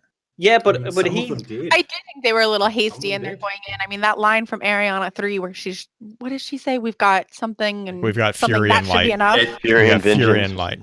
Fury and light. Yeah, that like should be I enough. do think she was a little hasty. They were going in hot. Just a little. Yeah. Ariana was going no matter what. Yeah. And that's the thing is Ariana was going in no matter what. I mean, Crota killed. I mean, yeah, she says as much. There's the line from Ariana's vow, which is, "I don't know what life after Crota looks like." You know, Yeah. just to say, Yeah. she was hell bent on, even if it takes my life, I'm going to get revenge. You know? And I mean, Exactly. no offense to him, but they were saying how like they were rallying behind Veltarlo. He was their titan, the wall. He was very And he's sneaky. got a bunch of thrall. Very sneaky. Sneaky man. He was a failure of a Titan, okay? he was a very sneaky man. Like, If they would have had me, everything would have been fine. To be fair, like, have you been? I could have popped my bubble Oh my god! with my helm, Saint 14, everything would have been fine. Like, there's a point in Pit of Heresy where you're having to dodge the giant ogres, and they will just come and destroy your life. But you have to crawl through these little cavern-like things, and thrall just will swarm you. I can attest, it is not an easy thing. Well, but to be fair though, he didn't even make it to the door. So let's all just call a spade a spade. Blackout and Arcsinge was on. That's a one shot. That's true. Also, Blackout didn't exist in D1. Wait, he did. No. It did in a different form. Yeah. So have his artifact ranked up. It's as simple. Yeah, and also Darkblade was technically there too. So yeah, I was gonna say, and I know Darkblade and what's it, Varrock. There were two of them. Yeah, There's Varrock. a U and an E. Varrock and then Alakul were the two. Well, I mean, there were Juliet. two wizards that had very. But it wasn't Alakul. It was a different knight. No, it was Darkblade. No, it was Alakul. It's very much Alakul. And his mate. Yes, Varrock. Well, Varrock. then it was stated later. Well, then how did Alakul get? He was summoned back. He was summoned back to the It was Dreadnought. after that. Yeah. Okay. Because he challenged. He went back to the Dreadnought basically to challenge Oryx because of the command to stop. Because Oryx basically told Crota to cool it and not advance, and Darkblade had a slight issue with that. Gotcha. And we all saw how that worked out, for him. Well, and I thought the Darkblade was just like a title. Well, Darkblade is. It is. He was Alakul, the Darkblade. Yeah. He was an I think it's stated on one of the son marks later Oryx. on. Yes, as chat saying, Space Uber. Perfection. There's that question. What about Urox? Oh God, Urox. Do you mean the Flame Prince? Yeah, he was a scion of Oryx. Oh, sorry, you're thinking of OG Zulmuk. Yeah. I did have one last thing though. You could almost argue that Toland succeeded at what he was doing. His ghost says that he's trying to escape the Traveler's Blunt. Samsara. Yep. And definition of that is the cycle of life and death. The cycle of life and and rebirth, of death and rebirth, to which life in the material world is bound. So you could argue he doesn't have to worry about life and death in the material world. So something else. Wasn't that the Warlock Vanguard set from the Taken King as well? Samsara. Oh yeah. We did have it. It's odd that the two main Warlock people are like bird. Like, isn't it though?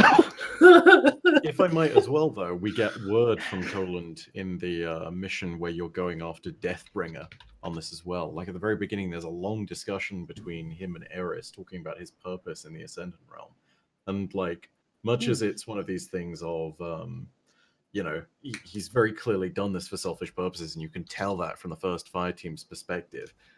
He's doing it with regards to this idea that the Guardians can't cling, so Pearl, what's the term? Like, it's not pearl grasping or something. It's pearl clutching. There you go. You can't be pearl clutchy about the light. Like he's basically saying, like, look, guys, if you're actually going to have a chance against the oncoming darkness, which you probably still won't anyway, you've got to actually start using the other forms of power in this universe. Which he explains as much of that. Yeah. Side note, the freaking Savathun / Toland are the same thing theory. If you look into the end of Inquisition of the Damned and see the two pieces of stuff that have been placed around by Savathun, there is, I can't believe I'm saying this, but there's a tiny little bit where it's like, why is Toland allowing us to pick up the skull of Ariam, or whatever the name is? Ariam, there we go. Ariam. Like, this is very much one of these things that has been kind of planted for us. So Is that the Death Singer that we get for Deathbringer? Yes, it is. And I know this much because I saved the quest and the final step on my Warlock because I was like, if this name comes up, I am going to remember it.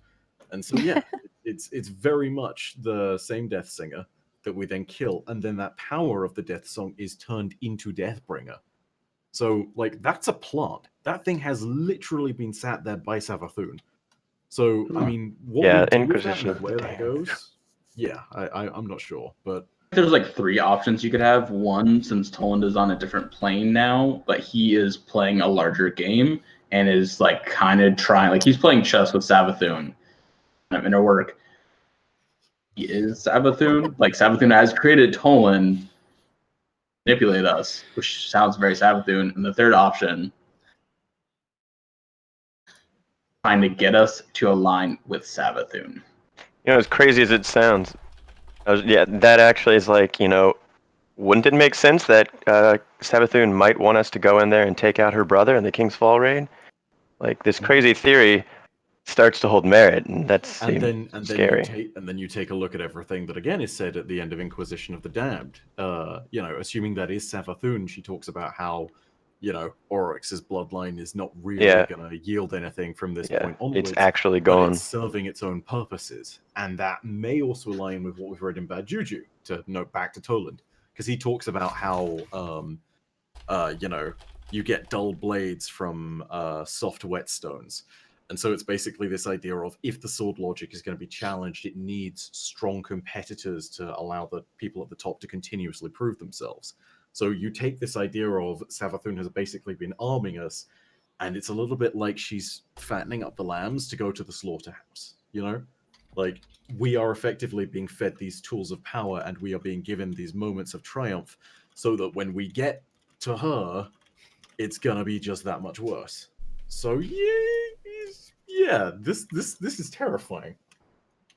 And Toland might know about it. Maybe he doesn't. I don't know. Toland was trying to get us to line up with Savathun and like ally with her. That would be interesting. Because it's like his whole thing is trying to get us to survive the darkness, and like you said, he wants us to accept power outside of what we have. Best player would be Savathun, who isn't about just dominating the world; it's about survival. So if there was she hasn't straight up murdered us; she is like pulling us into something. So chat's what if Toland and Savathun are working together? Chat's taking this a further one. In that regards, what if Toland plays around with Hive runes, tricking the Hive into thinking Savathun's talking to them when it's him talking to them, that he's knowing that he's tricking them? Oh my God. I know that you know that I know that you know, but I don't know if you know that I know that you know. Do we know? But I'm not fond of asking. True or false, it may be. She's still out to get me. Happening. Do we know if what Savathun's endgame is at this point? Does she ever actually state? Winning. Ember. Yeah. Well, yeah, but what is that? What The is final the shape. the final shape is Oryx. Well, no, not Is it anymore. also? Well, it's a philosophy, I general? would say, but yeah. The final Because shape she's is not never Oryx. actually. But has she stated that? To say that. But isn't it the like worm gods that are in them that want that? So don't they like kind of have to want that? They all want to be the final shape because like that's the thing of the Winnower's philosophy. There will be the final pattern that is the successful. They one. want the consistent pattern. Yeah. But I wouldn't assume Savathun to only have one end game, but one of her end games at the very least has been confirmed. It's the Dreaming City curse. She wants into the distributary because that's a source of feeding that she will never run out of. Right. It's the feeding the worm, which is what the worms want. You have to continue with your what is it? Your trickery. Right. Whatever it is. Your whatever your attribute was. Thank you. At the risk of sounding like one of those guys who goes around with like tinfoil on their head, it came from Truth to Power, so I don't trust it. Mm-hmm. Illuminati confirmed.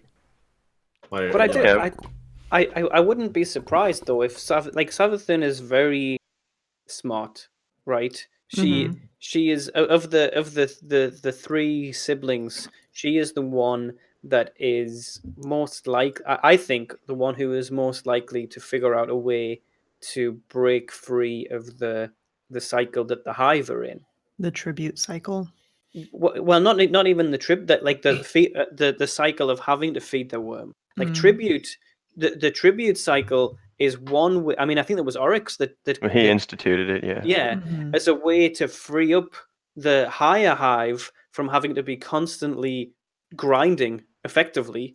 You know, you tithe the light up to higher up so that Oryx had time to be able to look for alternatives. And that's like step one. That's like, let's find a way to give us higher Hive the chance to think about alternatives. So she's done that within the Dreaming City, right? That's the whole Imbaru thing, is to create the battery. I mean, Yeah. yes and no, But- because like the entire idea of the curse itself and the fact that like, you know, every week on week her minions are still killing, that definitely does serve the purpose. But the Yeah. idea that she supposedly creates within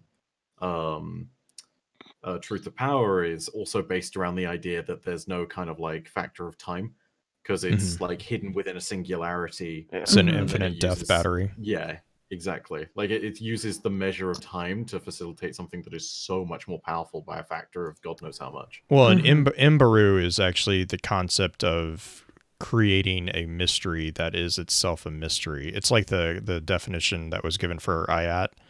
It's a thing cyclical. it's a cyclical thing that's designed to make more cycles. So as long as you're talking about it is feeding that which it is. So it's like this makes it true, right? And it's like as you discuss it, it becomes more powerful because it's like a God, I'm gonna say it's wrong again because I want to call it a Tolnep and it's not Tulpa. It's like a Tulpa, like it's the Tolneps are Battlefield Earth. I've already had this conversation with Green. No, I was gonna say, isn't that the guy from Battlefield Earth. It's the What guy about with a the cool turnip? helmet. Turn up, turn up. What? See, now I can put. But as you focus on it, it becomes more and more real and more powerful. The more you focus on it, the more power it gains. And so that's the concept of Imbaru, is that it's a mystery that is dangled in front of people so that they will discuss it. But the truth of the matter is that there is no single answer. And so it's an eternal conversation that as you participate in it, that intellect that is being used is then channeled into it, creating a more powerful battery. Here's the thing I have though, with that is just like a start. That's not the end shape for her. That's not the end. No, game. but it's the source of power. That viral Right. earworm is the source of power. But the whole thing, like with Oryx was moving towards the idea of the final shape. We have no absolute end game with Savathun. Like there is no end in sight. It's just we know what she's moving towards. We don't know if that is her end game though. We just know that's what she wants at the moment. I would say that her end game would probably be very similar to Oryx's end game in the sense that they are both searching for a way to achieve freedom from the shackles of the Faustian bargain that they found themselves in. Because when we had the instance of her leaving in the Book of Sorrow, she made the comment that they needed to go separate so they could gain strength in their own light or in their own ways, so that she basically could research ways to do. I mean, I get the sense that all three of the siblings really do, in their own fashion, want to become the final shape. You know, that's the end goal, and part of that is to kind of, you know, shrug off the chains that they have found themselves bound to, the hive gods within. And so if they can free themselves from that worm that is binding them to their internal nature, I think would be a large part of that. I think that is the end goal for her and Oryx. That's what I was gonna say, because Oryx never really seemed to have that idea in his head that he needed to separate from his worms. Like he did the thing where he communed with the darkness and he's like, yeah, now I'm equal with my worms.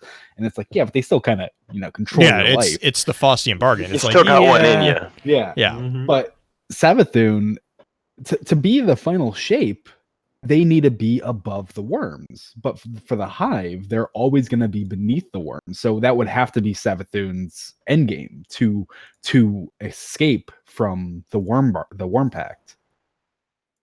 right? Right. I mean, just- I would agree say with that. that the siblings are all having a different path to try to bypass that. Like as was stated, I don't even think Oryx Oryx had that idea. Oryx will strictly went to the deep to try to bypass at least the worm gods and take that power directly, understanding that the fact that the worms were given to him was, kind of the folly of that Faustian deal. I would say that Savathun in separation, she could go try to do something similar, but she's not trying to be the next Taken King. I think she's playing a longer game. She wants to get all of her ducks in a row before she takes control of both the hive, quite possibly, the worm gods. I think her end goal is to be on top, but that she's just playing a longer game because it's kind of just how she works. She understands that she is trickery. The worm now. Is that not their source of power? Yeah. Moves her worm, does she just become like a wizard again? Grow in power with the worm. The worm gives them power as they feed it. Yeah. Be to create a source of infinite power so that she could take complete control and then find a way to remove the worm. So essentially she puts herself on top using the power of the worm so she doesn't have that chain holding her down anymore. Yeah. But by removing it, she would not actually be on top anymore. She would become vulnerable. Be the reason to get to the top. Like if you become the final shape without you, and that's at that point that you'd have to remove your worm. That's the catch-22. Yeah. So at that point, you'd have to remove the worm because by that point you won't have enough tithing to survive. Otherwise, the worm's the final universe. Shape. So removing it shouldn't be as big of an effect as if she did it now. Yeah, they're trapped. Well, and that's what Veru a little screwed. That's what Veru is saying in chat right now too. Is like, given how Savathun originally wanted to become a mother, what if she wants to bypass the deal by genetic manipulation, so she becomes genetically above the worm god? So she escapes, but it's not her; it's her offspring that escapes. It's kind of this weird freedom of those who come after, which you can kind of see. I mean, I don't know about that because I think ultimately the hive siblings are a little bit too egotistical to do that. But becoming the all mother basically, and like becoming that's how she escapes the cycle, is that her offspring are not bound to a worm. Because the other thing with Savathun is that we know that they are also the wizards are also the ones who are often associated with the genetic abominations such as the ogres and all that. Oh, yeah. Fogoth. Yeah, Fogoth. He got his name back, so I'm happy. Yeah, get his groove back. Yeah, that too. They stole his groove. They stole his groove and then they gave it back to him. You stole my groove, man. But it's like there's a lot of different avenues Savathun could be taking, because there's a lot of different solutions. Like she could be trying to study us and maybe use the light, and that's kind of I think what Blue said was probably the most accurate thing is she doesn't have one end game. She has a lot of things that she's preparing for, because if you're a very smart person, you don't just plan for one ending, you plan for multiple. So she could be doing a lot of different things to get to an end game that works. That's the big question of it all, is we don't even know which direction she's heading. I think that's also by design. What was the question again? Plans within plans. Why is everything Savathun? Yes. Well, the question didn't mention Savathun at all. Yeah, I brought up Savathun. Green made the connection, and we just kind of went down a path. Yep. We very merrily jumped into this rabbit hole, and we are emerging out the other side slowly but surely. You say merrily, but Elemis has been triggered and is probably going to have to go therapy after this. Yeah, just a bit. She's poor girlfriend. Thank God she's listening. She knows what she's going to get into later from all this nonsense. So we are over 2 hours in. Do we want to go to the next question, or should we? What should we do? As long as it's not Savathun. Who was the next question? After the destruction of Savathun. Ah, damn. None. You doing a 3-hour mark would be good. this many people and this. I'm good with. It's kind of hard to I'm good limit with it to that. 2 hours. I'm good with going. I'm good with it. Okay, Obviously, I'm dealing with some let's go. competing dogs, but So I'm the good. next question is from Savathun. She states. Thanks, Oh my Hi, god! Wait a guys, second. Are you big saying fans. that Savathun is actually dredging? Wait, Yes. Savathun runs the lore network? Blue? Savathun, is that you? I thought he'd look prettier. Nah.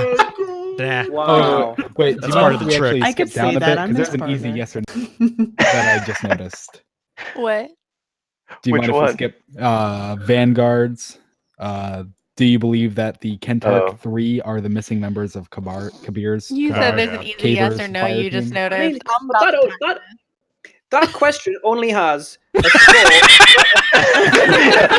The ratio. His birthday. He doesn't want to do it.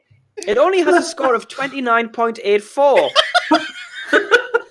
We are on 48.25, That was okay? my point. We were at 48.25, not 29.84. For those of you that He's getting down like the best 4. timeline, I give you this conversation. It was like, can we skip the next 5 questions? I mean, look, maybe we can have a vote. Should we answer that question or should we? Right? Yeah, Like but if if we're you- just skipping around, I want but to go if to you- 19. But if you only vote once, you're gonna have more weight than if you vote multiple times. I didn't know Yes, these were the true. rules. No one Well, knew these were I the mean- rules. Yeah, I invented these rules. Is that how that works? Yes, They're more it did. guidelines than my actual God. rules. That's where is the Sorry, winner. You're just making up your own rules now. Whatever. They're But I more mean- guidelines than There's actual a rules. measuring system that if you voted less, your vote stood for more points. If Exactly. you voted more, your vote stood Well, for Bife less. didn't vote at all, so Yeah, He if has the Byford most voted, say. if I mean, Byford I voted could, once, you know what I could do? I could throw Spanner in the works of Paul Baxter, and I could just vote for something that has literally 0 score. Okay? I could vote for voting Connor's closed question, and yesterday. suddenly Baxter will we'd have not to do allow it. it. yeah, I foresaw this potential scenario. and Baxter, I locked can't the unvote on sheet. things. Yeah, I know. He's locked I locked it. He Because locked it I didn't want- yesterday. He was I like, said in the channel. I He said. gave a heads up. Here's what I said in the channel yesterday. I said I have locked the sheet. Is everybody prepared for tomorrow? And Anon, you said, "Wow, what's tomorrow?"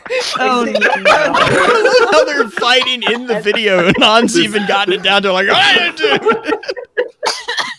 This sounds like Very dictatorship to me, but okay, whatever. Love it, Squirrel. Birthday rules. Sorry. So all of this to decide we're not skipping, or The answer is no. Yeah. Baxter, you have the helm. Yeah. Pick a question.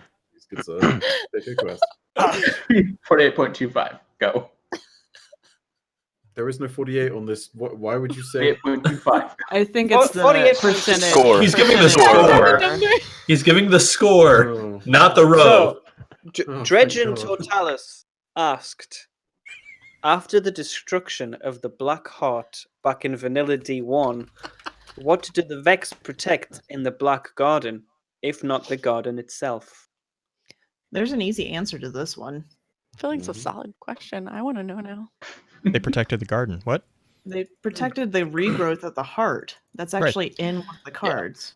It's not just that. That's also part of the reason why the Undying Mind exists. The entire point of the Undying Mind is to wrest the garden back into the hands of the Soul Divisive. And that means that they can set it afloat in the time stream once again. So it's much harder to access that way. And yeah, all Is of it that to- done then to defend allow the darkness to return. Because again, they see, at least according to Aspect, which doesn't have a listed author for the bit where they talk about this, but yeah, they see the timeline as is going to be, and as was, and as is. To them, it doesn't really make too much of a difference. They say if power can wane, it can wax again. Precisely. Yeah, that is true. Actually, yeah, I hadn't thought of it. I didn't. I don't know why, but I didn't think that they were trying to like regrow the heart as such. Yeah. It's actually part of one of the cards, actually, isn't it? It's the strike from Destiny 1. Not Crow. That's right. Dark Below. The Undying Mind. Yeah, the Undying Mind. Strike is trying to tear the darkness away from the light. It even talks Chorus talked about it as well. Yeah, this is what I kind of love about that, though, is it gave us a little bit of fiction about what happens with the garden when it gets removed from the Vex's control, which is it talks about how the garden effectively gets sort of brought to the surface momentarily, and then in Tenebrous Tunnels back in The Taken King, it talks about how the garden is getting invaded by the Taken because it's been brought to the surface on Mars. So you've got this kind of weird thing that just kind of breaks dimensions and can be sort of brought up wherever there's a gate to it, as long as you can wrest control of it from the Vex. So, awesome stuff. But yeah, all of it done effectively as a way of protecting the darkness there. And there is a statue at the end of the raid. Let's not forget that. I feel like I can say that without being spoilery territory. Yeah, no, that one's good. Yeah. Quick and easy question. Yep. Yeah. Yeah. Interesting. So on that question, So not quick and easy. A sub question. Yeah, you had to open your mouth. The rabbit hole for that question is. Were you going to say something, Anil? no, I was actually no, but Dancing Viru actually does bring up a good point. I'm not sure if you brought it up because I'm sorry, I was talking to my girlfriend. Dancing Viru in chat says, I'm so bugged by the scannable with the ghost mentioning that there are multiple black gardens and also I'll add on with multiple black hearts. He doesn't know if it's hearts that haven't been destroyed yet or hearts that have come back. Yeah. So Now, what up the with chat that? also suggests we just burn them all with holy fire. So that's an option. Now, what if it's just one garden, but we're the ghost saw it in multiple time streams points in its time?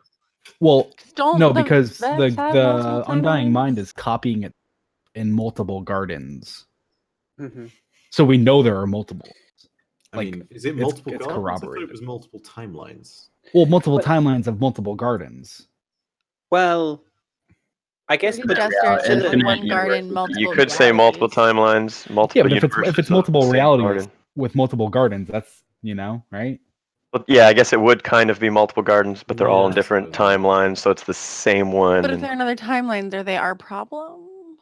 But I mean, well, with the Vex they are, because they could bring them. They could just bring one. Yeah. So with that, don't get me wrong when I say this, because it's not a perfect one-to-one comparison, but it's the same problem as the Ishtar Collective team. Then with so it 227 gardens. It's a simulation, whatever, But if it's true. There's only one of these that is supposedly the real one, and if there's also a ton of other versions of ourselves in how do other we timelines that are looking up at this and saying hey, it's not our timeline, doesn't matter. Why do I feel like we're in a hall of mirrors and we've just got to actually find the right person and kill it? Welcome to Vault of Glass. Yeah. Be assisted today. Speaking of the Ishtar Collective team, what about that book with we were talking about Kabir a little bit earlier, and the Ishtar team has made a resurgence in lore. Do we think there's going to be anything that develops out of that? Yes, I hope so.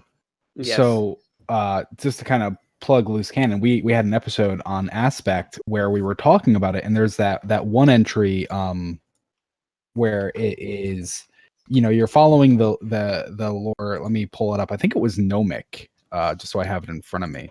Yeah, it was Nomic. So it has these lines. He is not. He is walking in the garden. He is silent singing. He holsters his gun to gesture. He holsters his gun to drink. To remember that. His gun is rusted into his holster. He will never pull it out again. A titan in his wall, a shield, a cup filling itself to overflowing. The container changes the shape of its contents, but the contents change the nature. These are all very Kabar terms. And then the last one, he was named too well. He is his own grave, and the cut on his hand will never heal. So Kabar I think Kabar means graveyard, loosely. But the cut on his hand is a Pajari reference. And so at the start of it, it goes KKV or caret K caret KV caret V caret V caret V, and then at the end of it caret V caret V caret V, and we kind of just put out that question of, is that intentional? Like, is that to say, is Kabar going to the Vex? Is he kind of getting Vex DNA spliced into something along with Pujari, who left some of his DNA on the flower in the garden? And the I always forget her name. Is it Ariel? Ariel, the author of the book, a new contract writer to Bungie. Oh, like, yeah, said, yeah. like, that is Yeah. very not. That is very Excellent. intentional. Like, that is Yeah. not a mistake. That it was going from Kabar and then it ended in Pujari. And so I think that's awesome. Yeah, there's actually so interesting. Again, I don't want to skip ahead, but there is a later question which is related to this one. Yeah. And I think we're kind of close to answering it. So you're allowed to do it. No, I'm not going to do it. His spreadsheet, he can do what he wants. I was just saying that's a later question. Yeah, it's my birthday, Anon. We're just Let the man have his questions. The thing is, as we start talking about aspect, you start talking about Praedyth and them all kind of getting out, which ties us into a later Anybody question. else love It's the amazing how we MacGyvering? naturally. Ariella. Sorry, I was like, I think it's Ariella, and I want. Yeah, AG Boskila. I'm not even gonna try that one. Yeah, that's her handle. Yeah, I remember seeing it. Am I able to do this? I don't know. I did it. Oh, yeah, what are you gonna do? I don't think so. I'll put it in. Put it in the chat. Chat. Yeah. What were you doing? He's putting a Trying link to post in. a link. Yeah. Oh. We have links turned off. 'cause Yep. Oh. We have some I got it. very interesting. I could have told you that one, Anon. Well, he's already tried. Element's already accidentally did that earlier. I just, it's awesome book. That's all I'm saying. Yeah, It is a good book. It is. It is an excellent book. Oh man.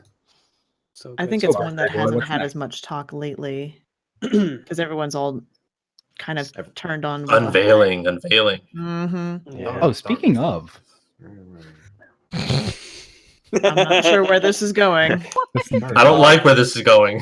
Praedyth has always been one of my favorite characters, so I'm really excited to see what happens with the whole Vex Gate and Praedyth and all of the copies that are left of the original Ishkar Collective. That Baxter my name is Beef.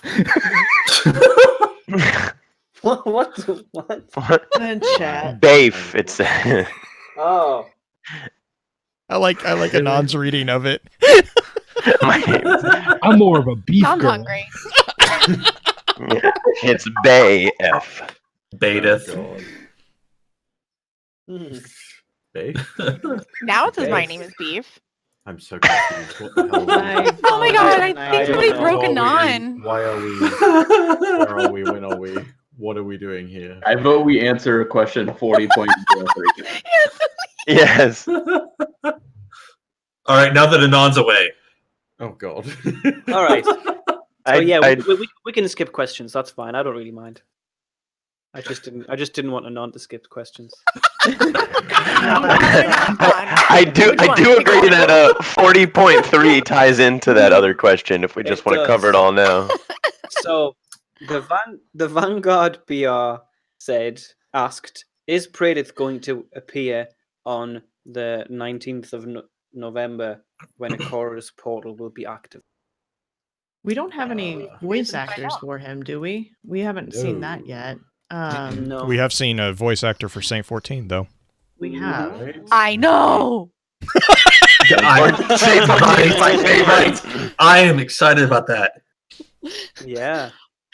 But I was really excited there. I would love if Praedyth came out of the portal. I don't know if it's gonna happen. Classic, and it would really narratively my mind in a really nice way. I just really want the 9 to come out of the portal. Like she did it wrong, and it's the 9's like It's linked back to Cocytus. Oh my gosh. We just have a Guardian. slug that flops out. No, even better. We go through the portal and we become the slug. It's just game over. Oh god. We pop out the other side in Cocytus. And suddenly we're in an unwoken log. This one had a face. It was kind of screaming, and it was like it was miming the words Ikora, Ikora, Ikora. What? I would literally throw my controller and just no. Someone in chat said we're actually just building a Taco Bell in the tower. Which not mad at that was from wasn't that Mr. Boop Cannon? Official. Oh, I don't know. It was a while back. So then, along with Praedith, what do you guys think about the rest of the copies that are working with him of the original Ishtar Collective? I think that's an ingenious way to retie them back in. I also think it's nice to see that Dwayne is not as much of a putz as we all thought he was. yeah, everyone dies equally in there, so. He's a pretty big putz, but it's nice to see him get a little bit of redeeming factor. I mean, I feel like he was just, he had a bad day. He was scared. He was in 227 simulations. I feel as though you can have one bad day. Yeah, none of us are going to look good in that kind of situation, really. See, here's the thing, Baxter. Did he have one bad day, or is it realistically that he had 200? 200. It's so right. That's like, hang on, let me just... He was favorable in a couple of them. He's got to run some calculations on that. Yeah. That's like 7.5 months of bad days in a row. I told you, he's running calculations. At that point. It's not in a row. It's in parallel. Haven't. But Baxter, are those Venus days or Earth days? Oh no! Someone do the math. There he goes. Some on days. No. Anyways, next question. Come out of the portal. Oh my god! I didn't realize. Did you know the length of a day on Venus? Yeah. Here we go. It's a third of a year. Oh my god! I had an RP go very, very wrong because of the length of the day on Venus. So, wow. Yeah. So for Guardians of the War, who are chosen this time, this is actually going a lot better than the last QLR. Like, we've gotten a lot less rabbit holes than last time. Well, that's because Anand stepped away. Right. Spent like 2 hours just on rabbit holes last time, so we're actually doing pretty good. Yay! And, Green's and going flashbacks. Just say going back to Aspect, they seem to have seen. Well, when are you ever really done? No, but just answering the question, do we think Praedith will come out? They seem to have seen an opening of sorts. Do we think that is the portal that Ikora is making? And if so, regardless of what she's aiming for, could they find a way to get out alongside linking us to the Undying Mind? So I don't think it's the portal. And the reason I say that is because part of the reason why they think they can get out is because it's linked to all these blips, right? The kind of pulses, as they put it. Except the pulses, like, the implication seems to be that they're also tied to the darkness, right? And that they keep on getting closer and more frequent, which seems to have this really ugly implication, which is just that, like, as the darkness eventually gets closer and closer, there's more likelihood that they could get out or communicate, or at very least send some kind of telemetry. But it's nothing to do with Ikora's portal, and it's very much a thing of just like, hey, darkness is coming, and we're in trouble. Could it be linked to the Vex portals on the moon then? As in the ones that are being created as part of, like, the Vex incursions? Yeah, the Vex incursions. Because they do seem to be getting more and more frequent. And they are linked to the Soul Diversive, which is a action of the darkness. But then again, it depends, because I'm trying to remember back to the exact wording of Aspect, but don't the pulses coincide with Praedith getting the the visions of dark futures, or seeing into them really briefly? I think so. I'm also looking back through. This is a line because he just kept having visions his whole time in the vault. Because he kept. And I think the pulses lined up with the Ishtar team showed up, and he was like sending the Ishtar teams out on those pulses. Wasn't it? Is that more when he was getting the signals from the team? He was able to kind of, because he built a full-on radio at some point. Yeah. Exceedingly impressive, gotta say. Yeah. Yeah. If that's not MacGyvering, then I don't know what is. will come out of the portal, but I think it'd be really like narratively very nice if he did come out. Imagine us just like Ikora building a portal, like, oh yeah, let's just type in this code and boom, Undying Mind. You know how awkward that would be for anybody who doesn't read lore, though? That's what I was just about to say. Yeah. Would anyone know who in the world was coming out? Exactly. Like the only ones we know within the Vex realm is Osiris. And they don't even know about the Ishtar Collective unless they played D1, and even then they wouldn't know that they were in the Vex portals. But at the same Oh, time, like walking into Saint 14, his dead body floating there with like millions of Vex. We like, have tons of weapons and stuff. Like there was a whole mission devoted to the same aspect that Saint 14 did back in D1. We haven't had a ton of stuff on them. We found Praedyth's ghost. There has been some reference in D1, but I don't think we've had anything in game for D2. I feel as though if the writers wanted to include, if they wanted Praedyth to come out of the portal, then they would find a way to give enough of an explanation that it would be okay for people that weren't really into the lore. I mean, there's a ton of things like, you know, I feel like there's a lot of stuff that was in Forsaken that was really only there because it was so it was stuff that people who were into the lore were really excited about, you know. Passionate about. And it didn't stop them from doing it. I think if they wanted to do it, they would find a way to make it understandable enough for the people that weren't into the lore, but still really make it awesome for the people that did know what was going on. Just the fact that they reintroduced Praedyth in the lore book of Aspect. They usually don't introduce a topic unless it's going to be tied into the game at some point. Well, lately they seem to be they seem to be tying things.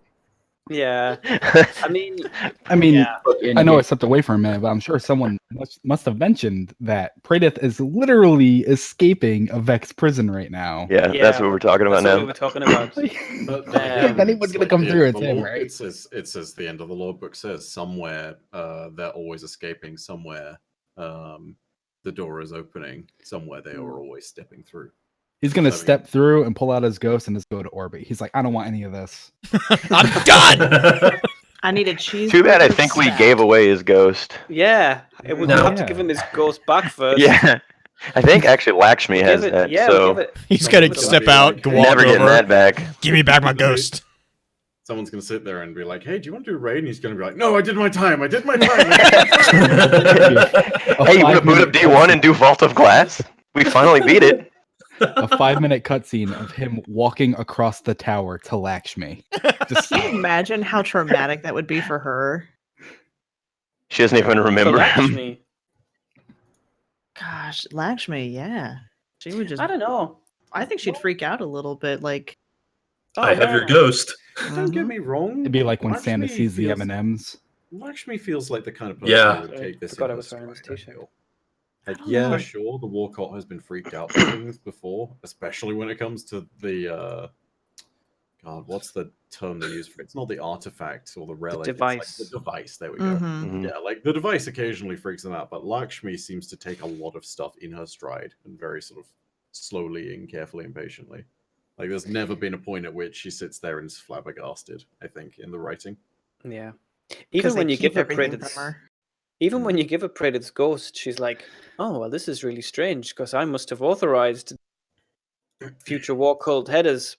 Cool, thanks. See you later. Yeah. So, like, it's not. So you, oh, wait. She's in the No Time to Explain Lord Tab because it's talking about a whole bunch of different people who are kind of future war cult-y, describing different like timelines, and they're analyzing it.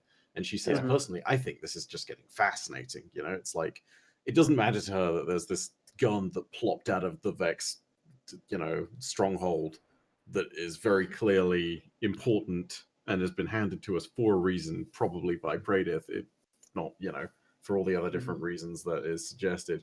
And she's just like, this is turning out to be way more fascinating than I thought it would be. Like, look at all these potential possibilities. Man, that's cool. So what did you do the other day, man? I was sitting here in the town while you were doing your time raidy thing. But yeah, you know. Do we know if they're even using the machine anymore? We just haven't got a lot of information about the factions at all, really.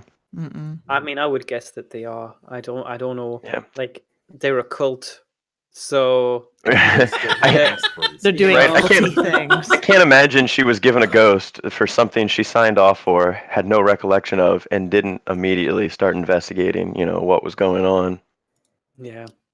So, I mean, like Baxter's shirt shows, there's Kabar, Praedyth, and Pahanin, but then there's also No one. Well there's done. also others. Redacted. Yeah, I mean, and it's kind of like Praedyth was a special case where he kind of still existed, but he was so lost. Like, what did that didn't. chorus say in Paradox? Like names scribbled in margins of books, types of thing. Name scribbled in the margin of a text. He is real. Yeah. So it was kind of this thing where and Pahanin says like Kabar opened the vault alone. He couldn't do it alone, but he did it because there was a fire team there and they just don't exist anymore. So it sounds like even Praedyth to Pahanin, who was a friend, he didn't even remember that he and Kabar were friends, but they were. So what's gonna happen if What's gonna happen if Can I just say I'm so glad someone else brought that up? What's gonna happen if he does come out though? Like, is that gonna like snap back and it's like Praedyth exists again, and everyone who's ever known Praedyth is gonna be like, oh my god. Yeah. Well, so do you think that the other fire team were just rewrote from history, so even Praedyth doesn't know that they exist? Yes. Probably. The Gorgons. What about Alamir? I want Alamir to come out. That's not a real name. Alamir exists. in game, Alamir is a person. From the timeline. Samsara. Yeah, It is Alamir exists. Alamir was a warlock. We don't know anything. We don't know anything more about it, though. I'm sorry, I was just trolling you. Why did you remove it? I didn't remove anything. The ship, Alamir's Lament. It's still in here. Well, wait, no. Hang on. Conspiracy. Alemyr. Alemyr. Samsara 1. But Alamir's Lament Alamir's isn't in there Lament anymore. is a No, ship. it was. Are we It's arguing never. what's It's on Ishtar Collective right now? Is that what we're doing? Yeah, that's half of our debates. Detail of that. Alamir's Lament was a arguing legendary what's- ship that had the flavor text. Would that I could stop him from drinking. Mm-hmm. Yes, but it's never Something along been those on the lines. Ishtar because it's never been an unredacted. I was about to say, Would that was I it had ever stopped him before he drank? Right, but I guess the question for the Lament was it actually achievable? Was it actually able to be gotten in game? Because I know it What was. does that matter? No. Well, because that's what in the- Baxter's saying is like there's a number of ships actually that are listed that weren't ever But I mean, unlocked in game.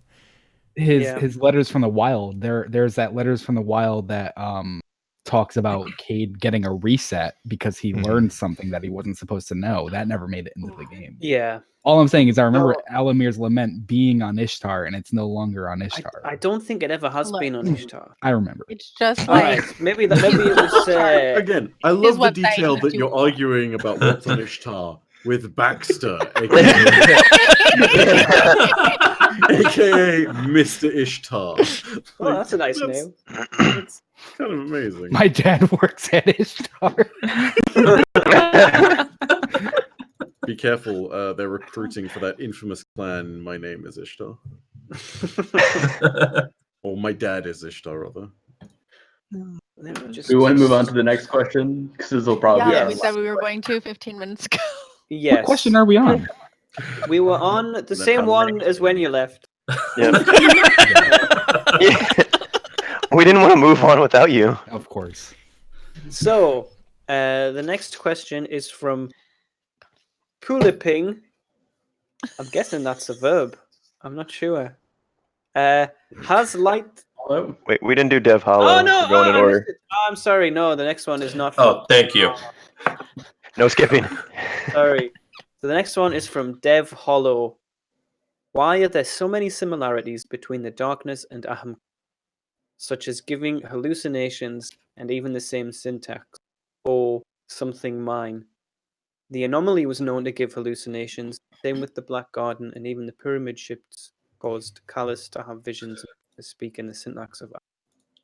Furthermore, the Black Heart, which is known to cause hallucinations, looks remarkably like Riven's heart. Curious. When did the Black Heart give hallucinations? Was that in I think they're referring Prince? to the end of Shadowkeep. Forsaken Prince? I don't know. The end of The one Shadowkeep. thing I'd say about Riven's heart, at very least, is that's, I think, more to do with the fact that she's been taken. Yeah. Than anything else. And if you take what the scant amount that's been said by the developers about the process of being taken, it's supposedly you are transported to another dimension before darkness, and then you are corrupted by it. Hence why it's, it looks dark. It is taken. It's got the energy of the darkness in it. I mean, there's that. Also, is there... I may be drawing a blank here, and I may just be losing it, but is that actually an instance of the darkness, or something that is assumed to be the darkness, using something mine? Not that I'm aware. Because, I One do not thing know of an instance. It's always been an avatar. Well, maybe that's in the fact that people want to... Okay. Oh, sorry. Guardian, go ahead. No. I was just going to say, I was wondering if that was maybe in the fact that people are thinking back to Callus's run-in with something out there in space, and then him starting to reference. So maybe they're thinking that he ran into the darkness and then started talking in the syntax of, whatever mine. Maybe that's the connection that is being referred to. Yeah, because Callus calls us, "Oh, shadow mine." But we don't entirely know what he ran into. Here's the thing, though. With that, there's also, and I hate to bring up speculation, especially when it's from Truth to Power. There's that. Yes. Yeah, I know. There's that question of, is this actually just a common device that happens to get used by the Ahamkara, but is in fact just kind of like a... What's the phrase I'm looking for here? Anthematheme? Not an anthematheme, but basically it's something that allows you to... Shibboleth. Oh, yeah. Yeah, I think that is actually the term I'm looking for. Basically, it's a shibboleth. It's something that you say, and if you understand the meaning of it, and if you understand what you're doing with it, it has a certain possessive power. It's basically sorcery for those who know how to use it. It's a It's a spell of sorts. Yeah, and that's actually that's how it's described in one of the Truth to Power books. Yeah, that links me back to it, right? Like, that's the whole point, which is if that is actually what it is, if you trust Truth to Power, which again, don't always trust Truth to Power, then Callus is just using that, and it's not actually bound to the Ahamkara or the darkness. It's just a general thing that people can use. So if that's true, like, I could technically go, "Oh, Baxter mine," or "Oh, Anon," or "Oh, Pig mine," and it would have an effect if I was able to do it correctly. Be careful. Good point. It's Wow, Bife. I think the Things thing are that getting they're hot in here. missing, Yes, it's indeed. being invoked in a lot of different ways, but there's no power behind it. Because the Right. Ahamkara actually have the power to be able to utilize it. Exactly. That's Right, true. and that's- Callus just repeats it. Right, So and it's that's shits and mentioned giggles, in basically. because that's the whole thing of number 0.3, I think. So Callus is a poser. He doesn't We all know understand that. the power behind just the words. Yeah. Mhm. If those But cool I- guys said it. Yeah. I heard it on If Reddit. I say it enough, they'll believe me. I heard it on Reddit. If I say it enough, they'll believe me. The internet, ladies and gentlemen. Yeah. Say it louder, and your point will get across. Ugh. Because volume has everything to do with being correct.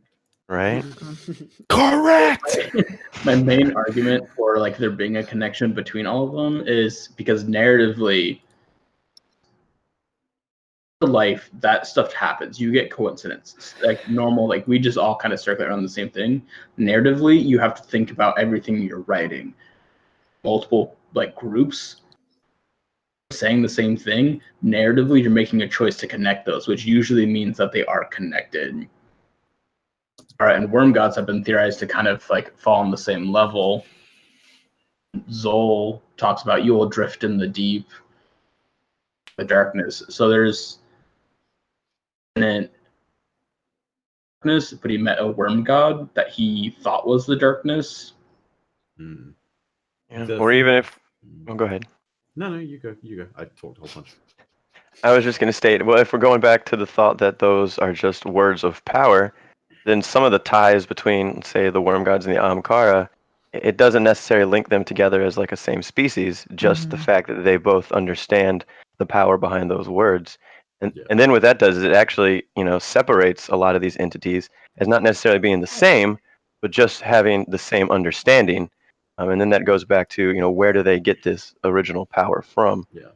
And even in Truth to Power, it talks about the phrase there, and when it talks about the Ahamkara and the worm gods, it comments on something very similar to that, which is that they both use the phrase and they both kind of understand it, but it's partly because they've evolved separately and they generate the phrase as part of trying to fill an ecological niche. Again, from Truth to Power, so do you trust it is the question, but if that's the case, then that is a very valid explanation for what's going on, I think. I think one of something that I know we've discussed before is like what are the rules of the universe that we live in, the destiny is set in, and like is the power to take something that is you like could it, if anybody knew how to do it, could they do it, or is it limited to only certain people who can do it? And I feel like that's like is it a sign? Sorry. It's surely tied to some level of paracausality, right? Well, surely it must be, but I mean I don't know, like Can anyone reach that point? Yeah, like as can Guardians do that theoretically? I wonder if it has something to do with the affiliation. So not a normal civilian can cast Golden Gun. They don't have the tie-in to the Traveler. But perhaps because Oryx had the avatar, or like was the avatar, or whatever we're calling them, of the darkness, was able to take because he had that deeper connection with them. Well, maybe, but like I don't know. I guess all I'm trying to say is it's interesting to know, is that the phrase "Oh, bear a mine" and any power that it might have, is it limited? Is the power associated with it limited to certain people? Is it limited to Ahamkara and worm gods, or when Callus is using it, maybe there is some power behind? Oh, I feel like Callus is just a blowhard, but that's just he definitely puts Or at least himself now up he as knows. one. Now he knows the words. Now he just needs to learn how to back them. But there's a possibility there. Maybe. Because there could be there could be reason of everything where it is from the darkness. The term itself is of the darkness, and that's why the worm gods use it, and that's why Ahamkara use it, is because they've been using the darkness. And so it would make sense for Callus to either, if he did really meet the darkness, for him to use it, or if he's just posing because he wants it to seem like he met the darkness, to use it because he knows oh hey, they use this, so if I use this, people will think that I'm part of the darkness. But think about like where dark and light come from. Dark and light aren't original concepts. Those were the rules that the Gardener and the Winnower, and I'm sorry to bring it back to Unveiling, but those were the rules that they instituted on the universe. So light and dark paracausal forces were brought into the universe by the Winnower and the Gardener. But then there's also the worm gods and the Ahamkara, which have paracausal abilities. So maybe the incantation of something mine is actually from the time before the universe, and that's like drawing on that power, and that's part of it for them. Like maybe they come before the universe. So is that the worm gods came from the garden? Yeah, there's that. Where it's the worms fell out into the universe. I'm not sure what entry that was in. 0, but there was something. It was about the Winnower and the Gardener fighting in the garden. Yeah, it is causing the unborn universes to expand, and for the worms that were in the ground in the garden fell out into those universes. It is T = 0. I don't necessarily like link it as a thing of saying like, yes, it was definitely the worms. There's a neat tie-in and implication there, but even then, I'd be really hesitant personally to do it. Then again, also, I think there's a much bigger kind of problem with the idea there, which is that you're assuming that everything we see out of unveiling is correct, right? Because if this is all a big act of deception, we don't know if we can trust even the first principles of what's been said, aka there was a garden before time, aka we are the beings that fought in that garden. If you kind of get what I mean, like it puts a lot of faith in something that may just be a load of nonsense. The other aspect I think to keep in mind is the fact that we are assigning light and darkness as two separate sources of power. Whereas in many ways they've demonstrated multiple times that they are very, very similar, if not the same actual power. They're just being used in different ways. Yeah, I've actually always linked them back to Star Wars as like the Force. You have a power, and the different ways how you show that power, you end up with dark side and light side. They're using the same power in the same way that we are channeling this original power in a different way, because it's just how the Traveler allows us to manifest that. But that being said, if this is all the same wavelength, there would be no reason that in theory we could not harness the power of the dark or the deep. It's just a different manifestation of that power spectrum, and there's just different sides to it. Back to the idea of that we could obtain that power. It goes back to kind of the morality battle of if we obtain that power, or like now. So if we obtain that power, does it make us dark because we're taking it? Like, because that's the only difference in power. It's like you said, it's the same thing. It's just how you use it that changes if you are good or evil. Use it in evil ways. Like if we go skinning people and murdering people, we have them become evil. It's still the same power strength to farm a field as we are to murder people, but because we're using it to kill and harvest meat instead of farming, it's the trolley problem. Yeah. Could we take that power and use it for whatever means we wanted? For our special opinion on this, we go to Shin Malfa. How are you doing, sir? Oh my god. So I think that's the biggest kind of thing there. It's like, so if we're looking at the O mine as an actual like power in words, would be able to take it, so we would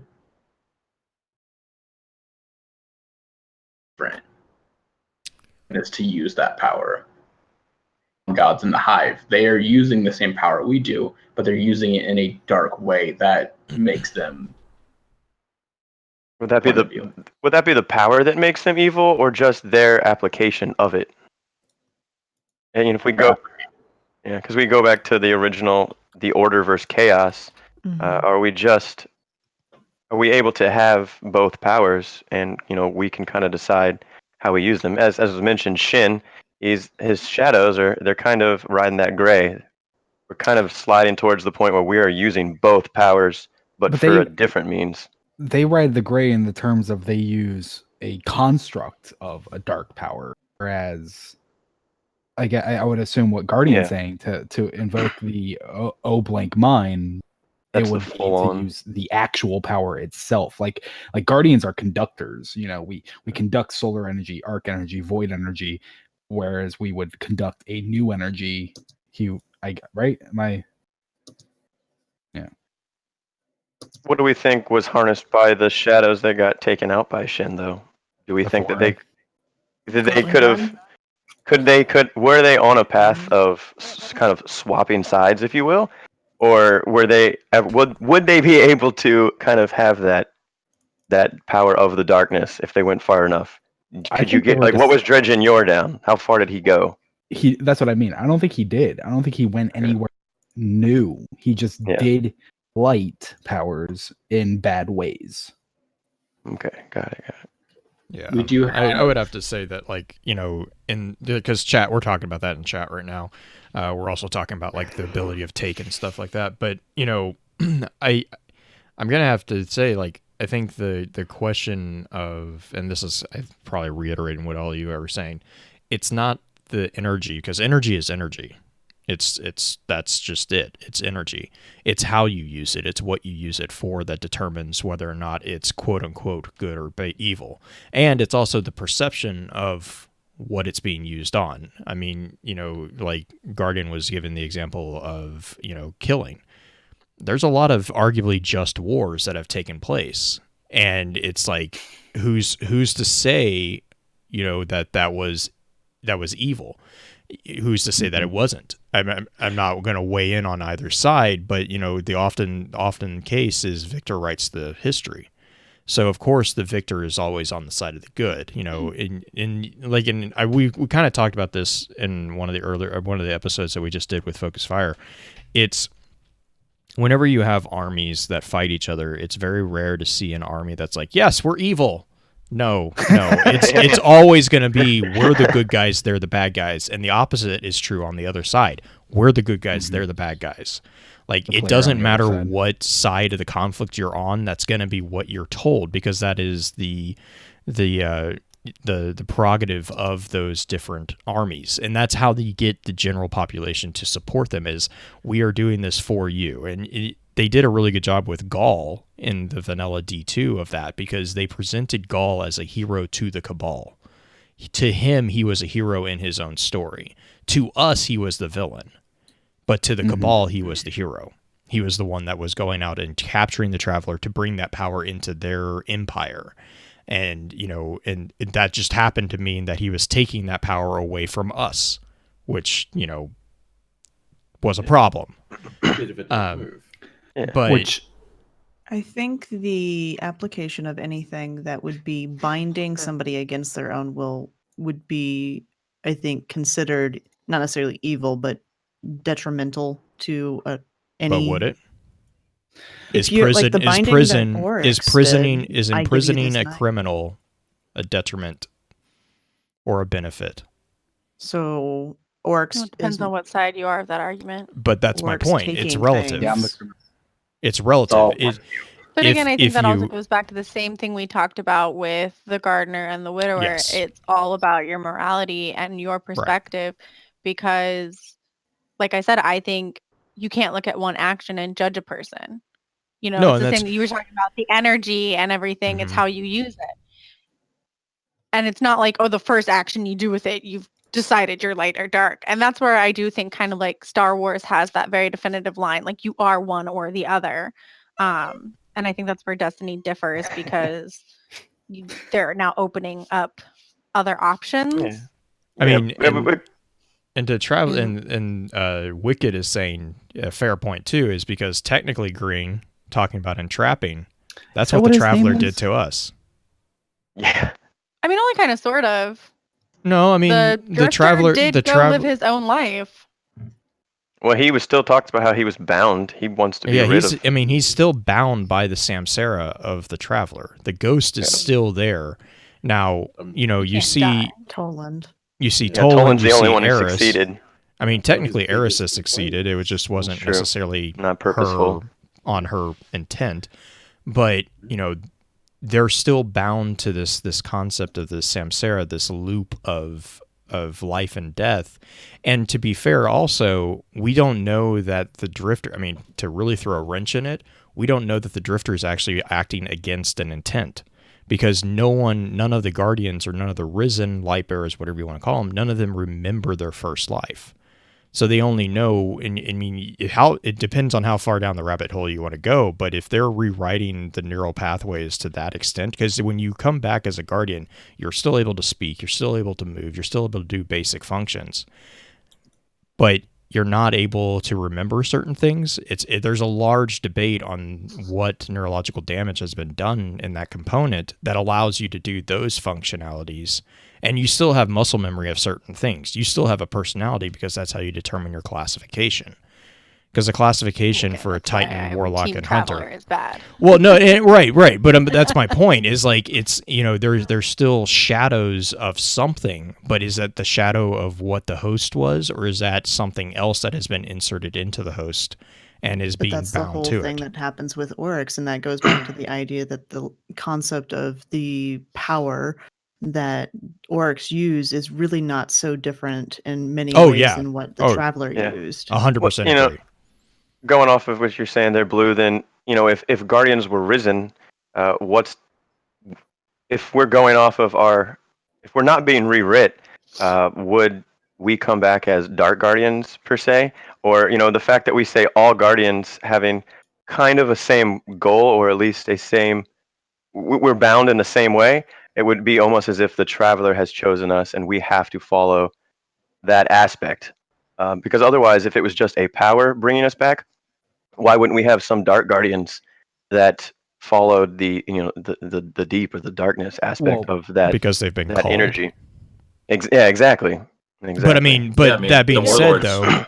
but that being said too, is I mean, again, depending on how far back out into the picture you want to pull, I'm just saying the illusion of free will is still an illusion, even though if you're caught up in it, it feels like you have choice. I mean, the Drifter could be doing what he is doing because the Drifter is the one that everyone always throws up there as, oh, this is the person who's rebelling against it. I mean, sure, if you're looking at it at his specific level, but if you start pulling back on a larger picture, he starts having more and more functionality that actually, from a holistic standpoint, makes a lot more sense. He's actually a thread in this weaving that is arguably very essential in building out the ultimate, picture that is being there.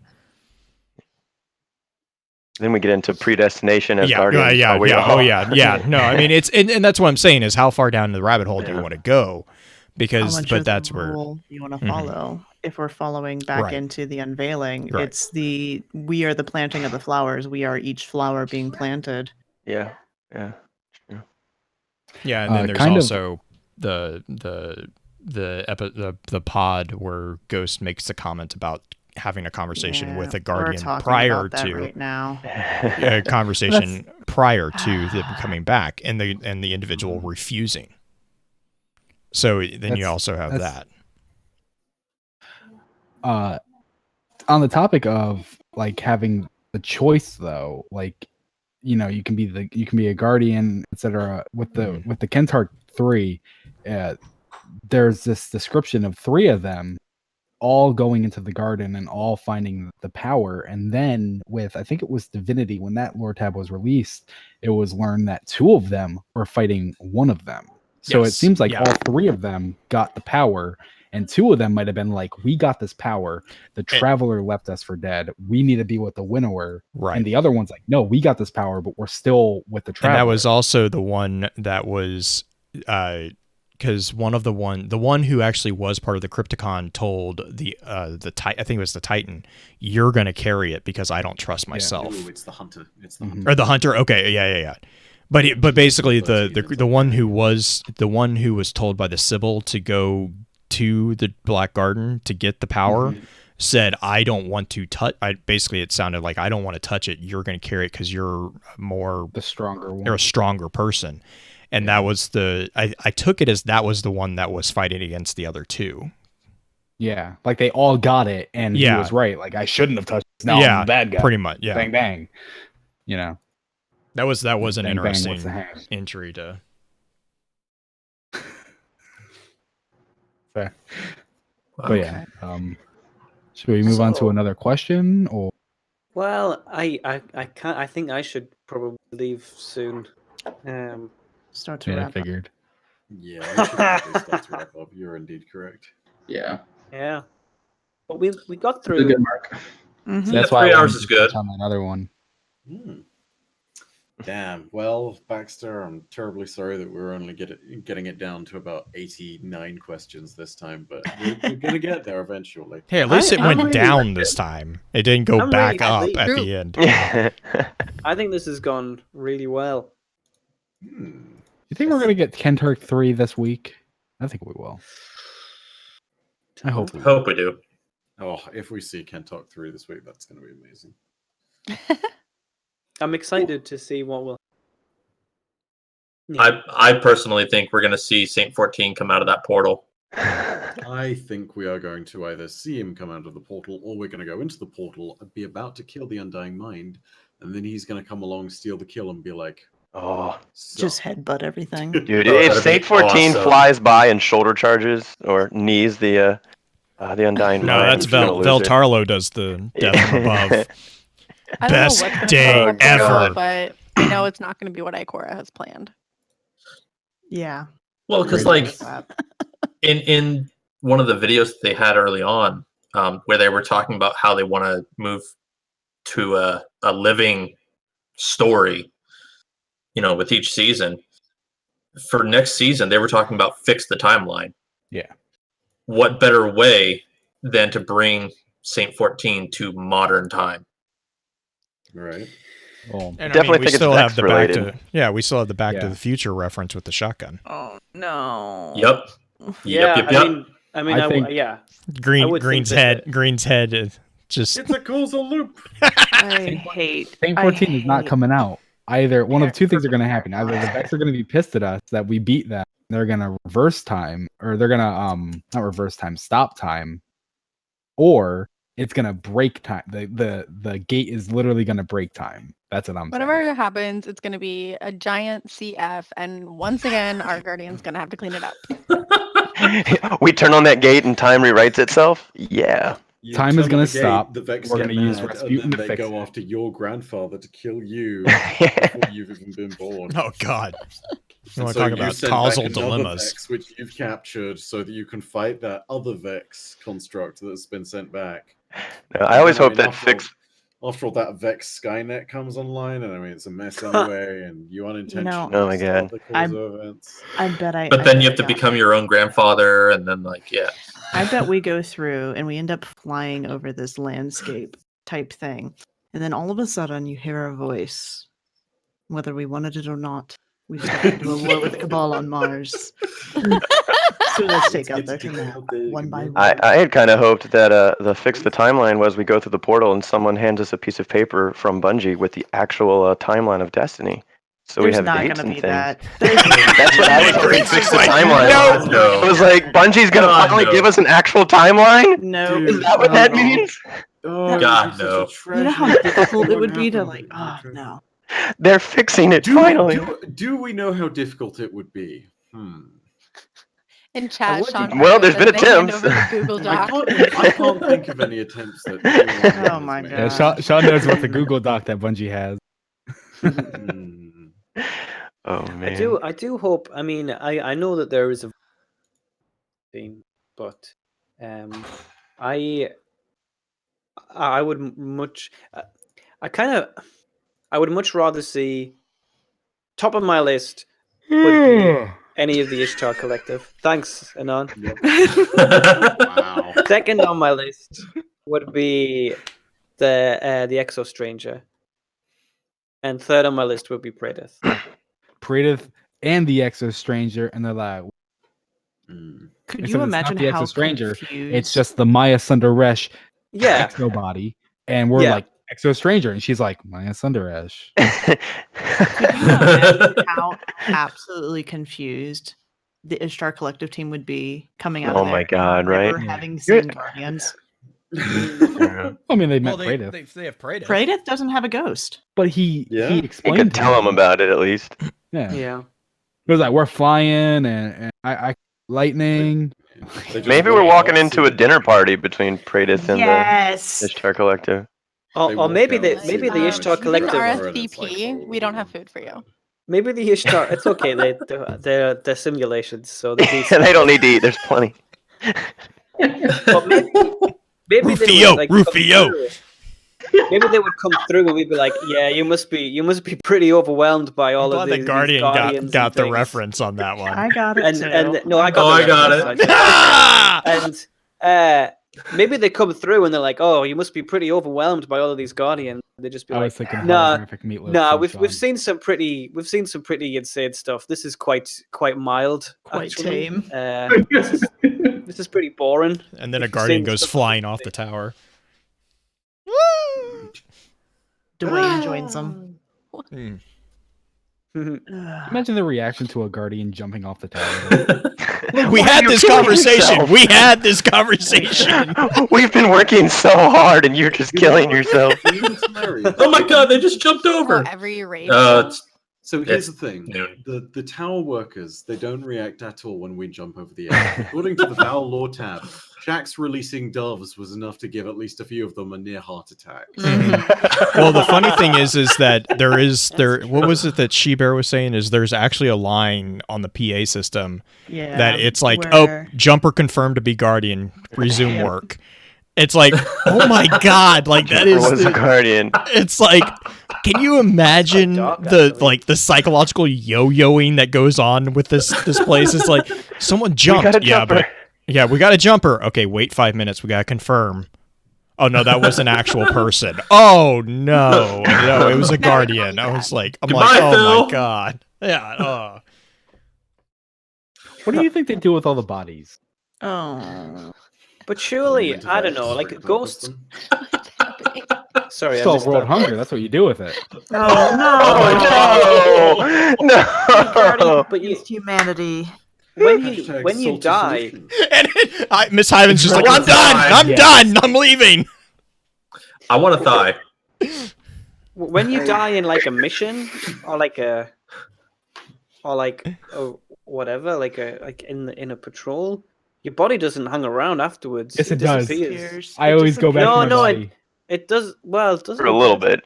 It hangs around, then it disappears. It hangs around, but then it also disappears. Realistically, because video game, yeah.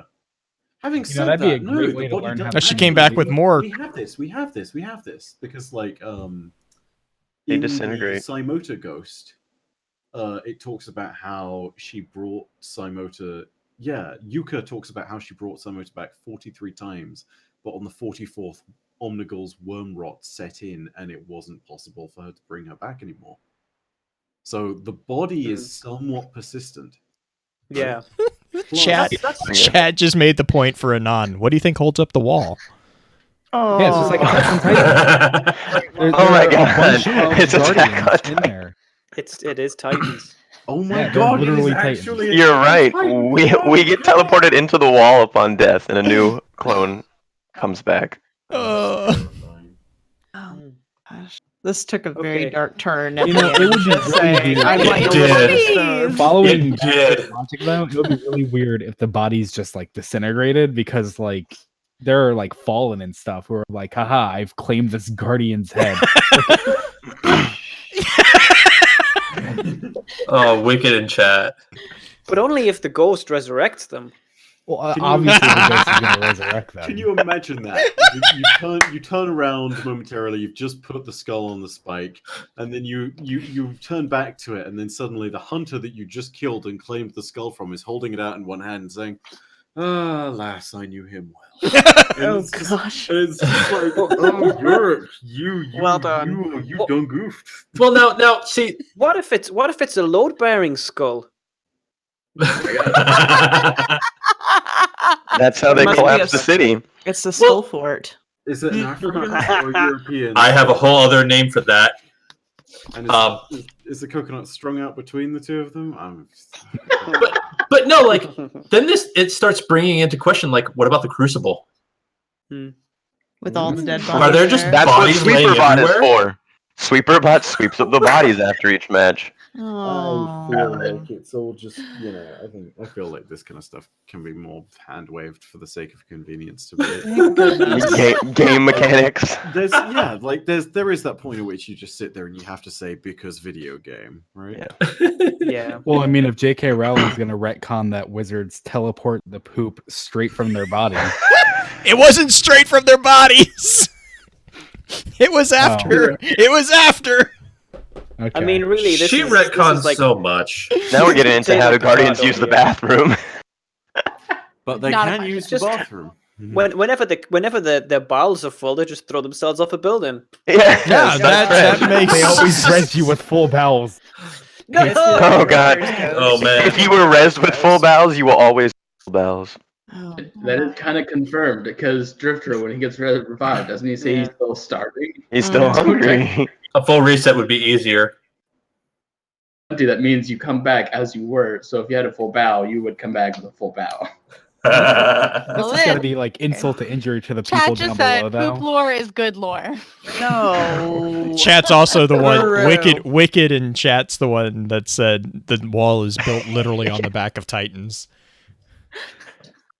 I mean, that's really gonna be insult to injury for the people down in the city. You leap off the building, your body hits the ground, and they're traumatized, and then just evacuate your bowels, and they're like, "Oh." I mean, that's what happens. That is, yeah. Yeah. I don't know why, but my armor's fitting better. I'll shut up. Right. So is this a good time to call it?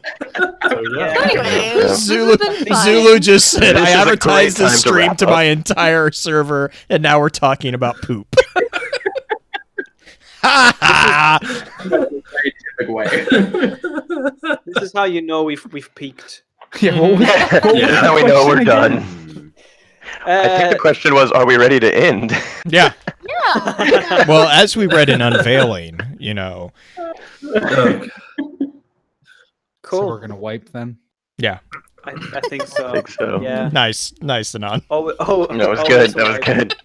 That was good. I am done with this kind of party dogging back and forth. There's always that one guy you can't get to wipe though. Wants to fight it out solo. I said I was gonna stop, and Blue just let it run on. And there That's is funny. an opportunity. Does anyone have a Stringing self-res? along. Oh, man. All right, guys. Well, Don't worry, as- guys. I got like a bubble. Yeah. No. Okay. Oh gosh. This was like I said, lots of fun. Are we all waving? Is this a thing? yeah, it's for waving.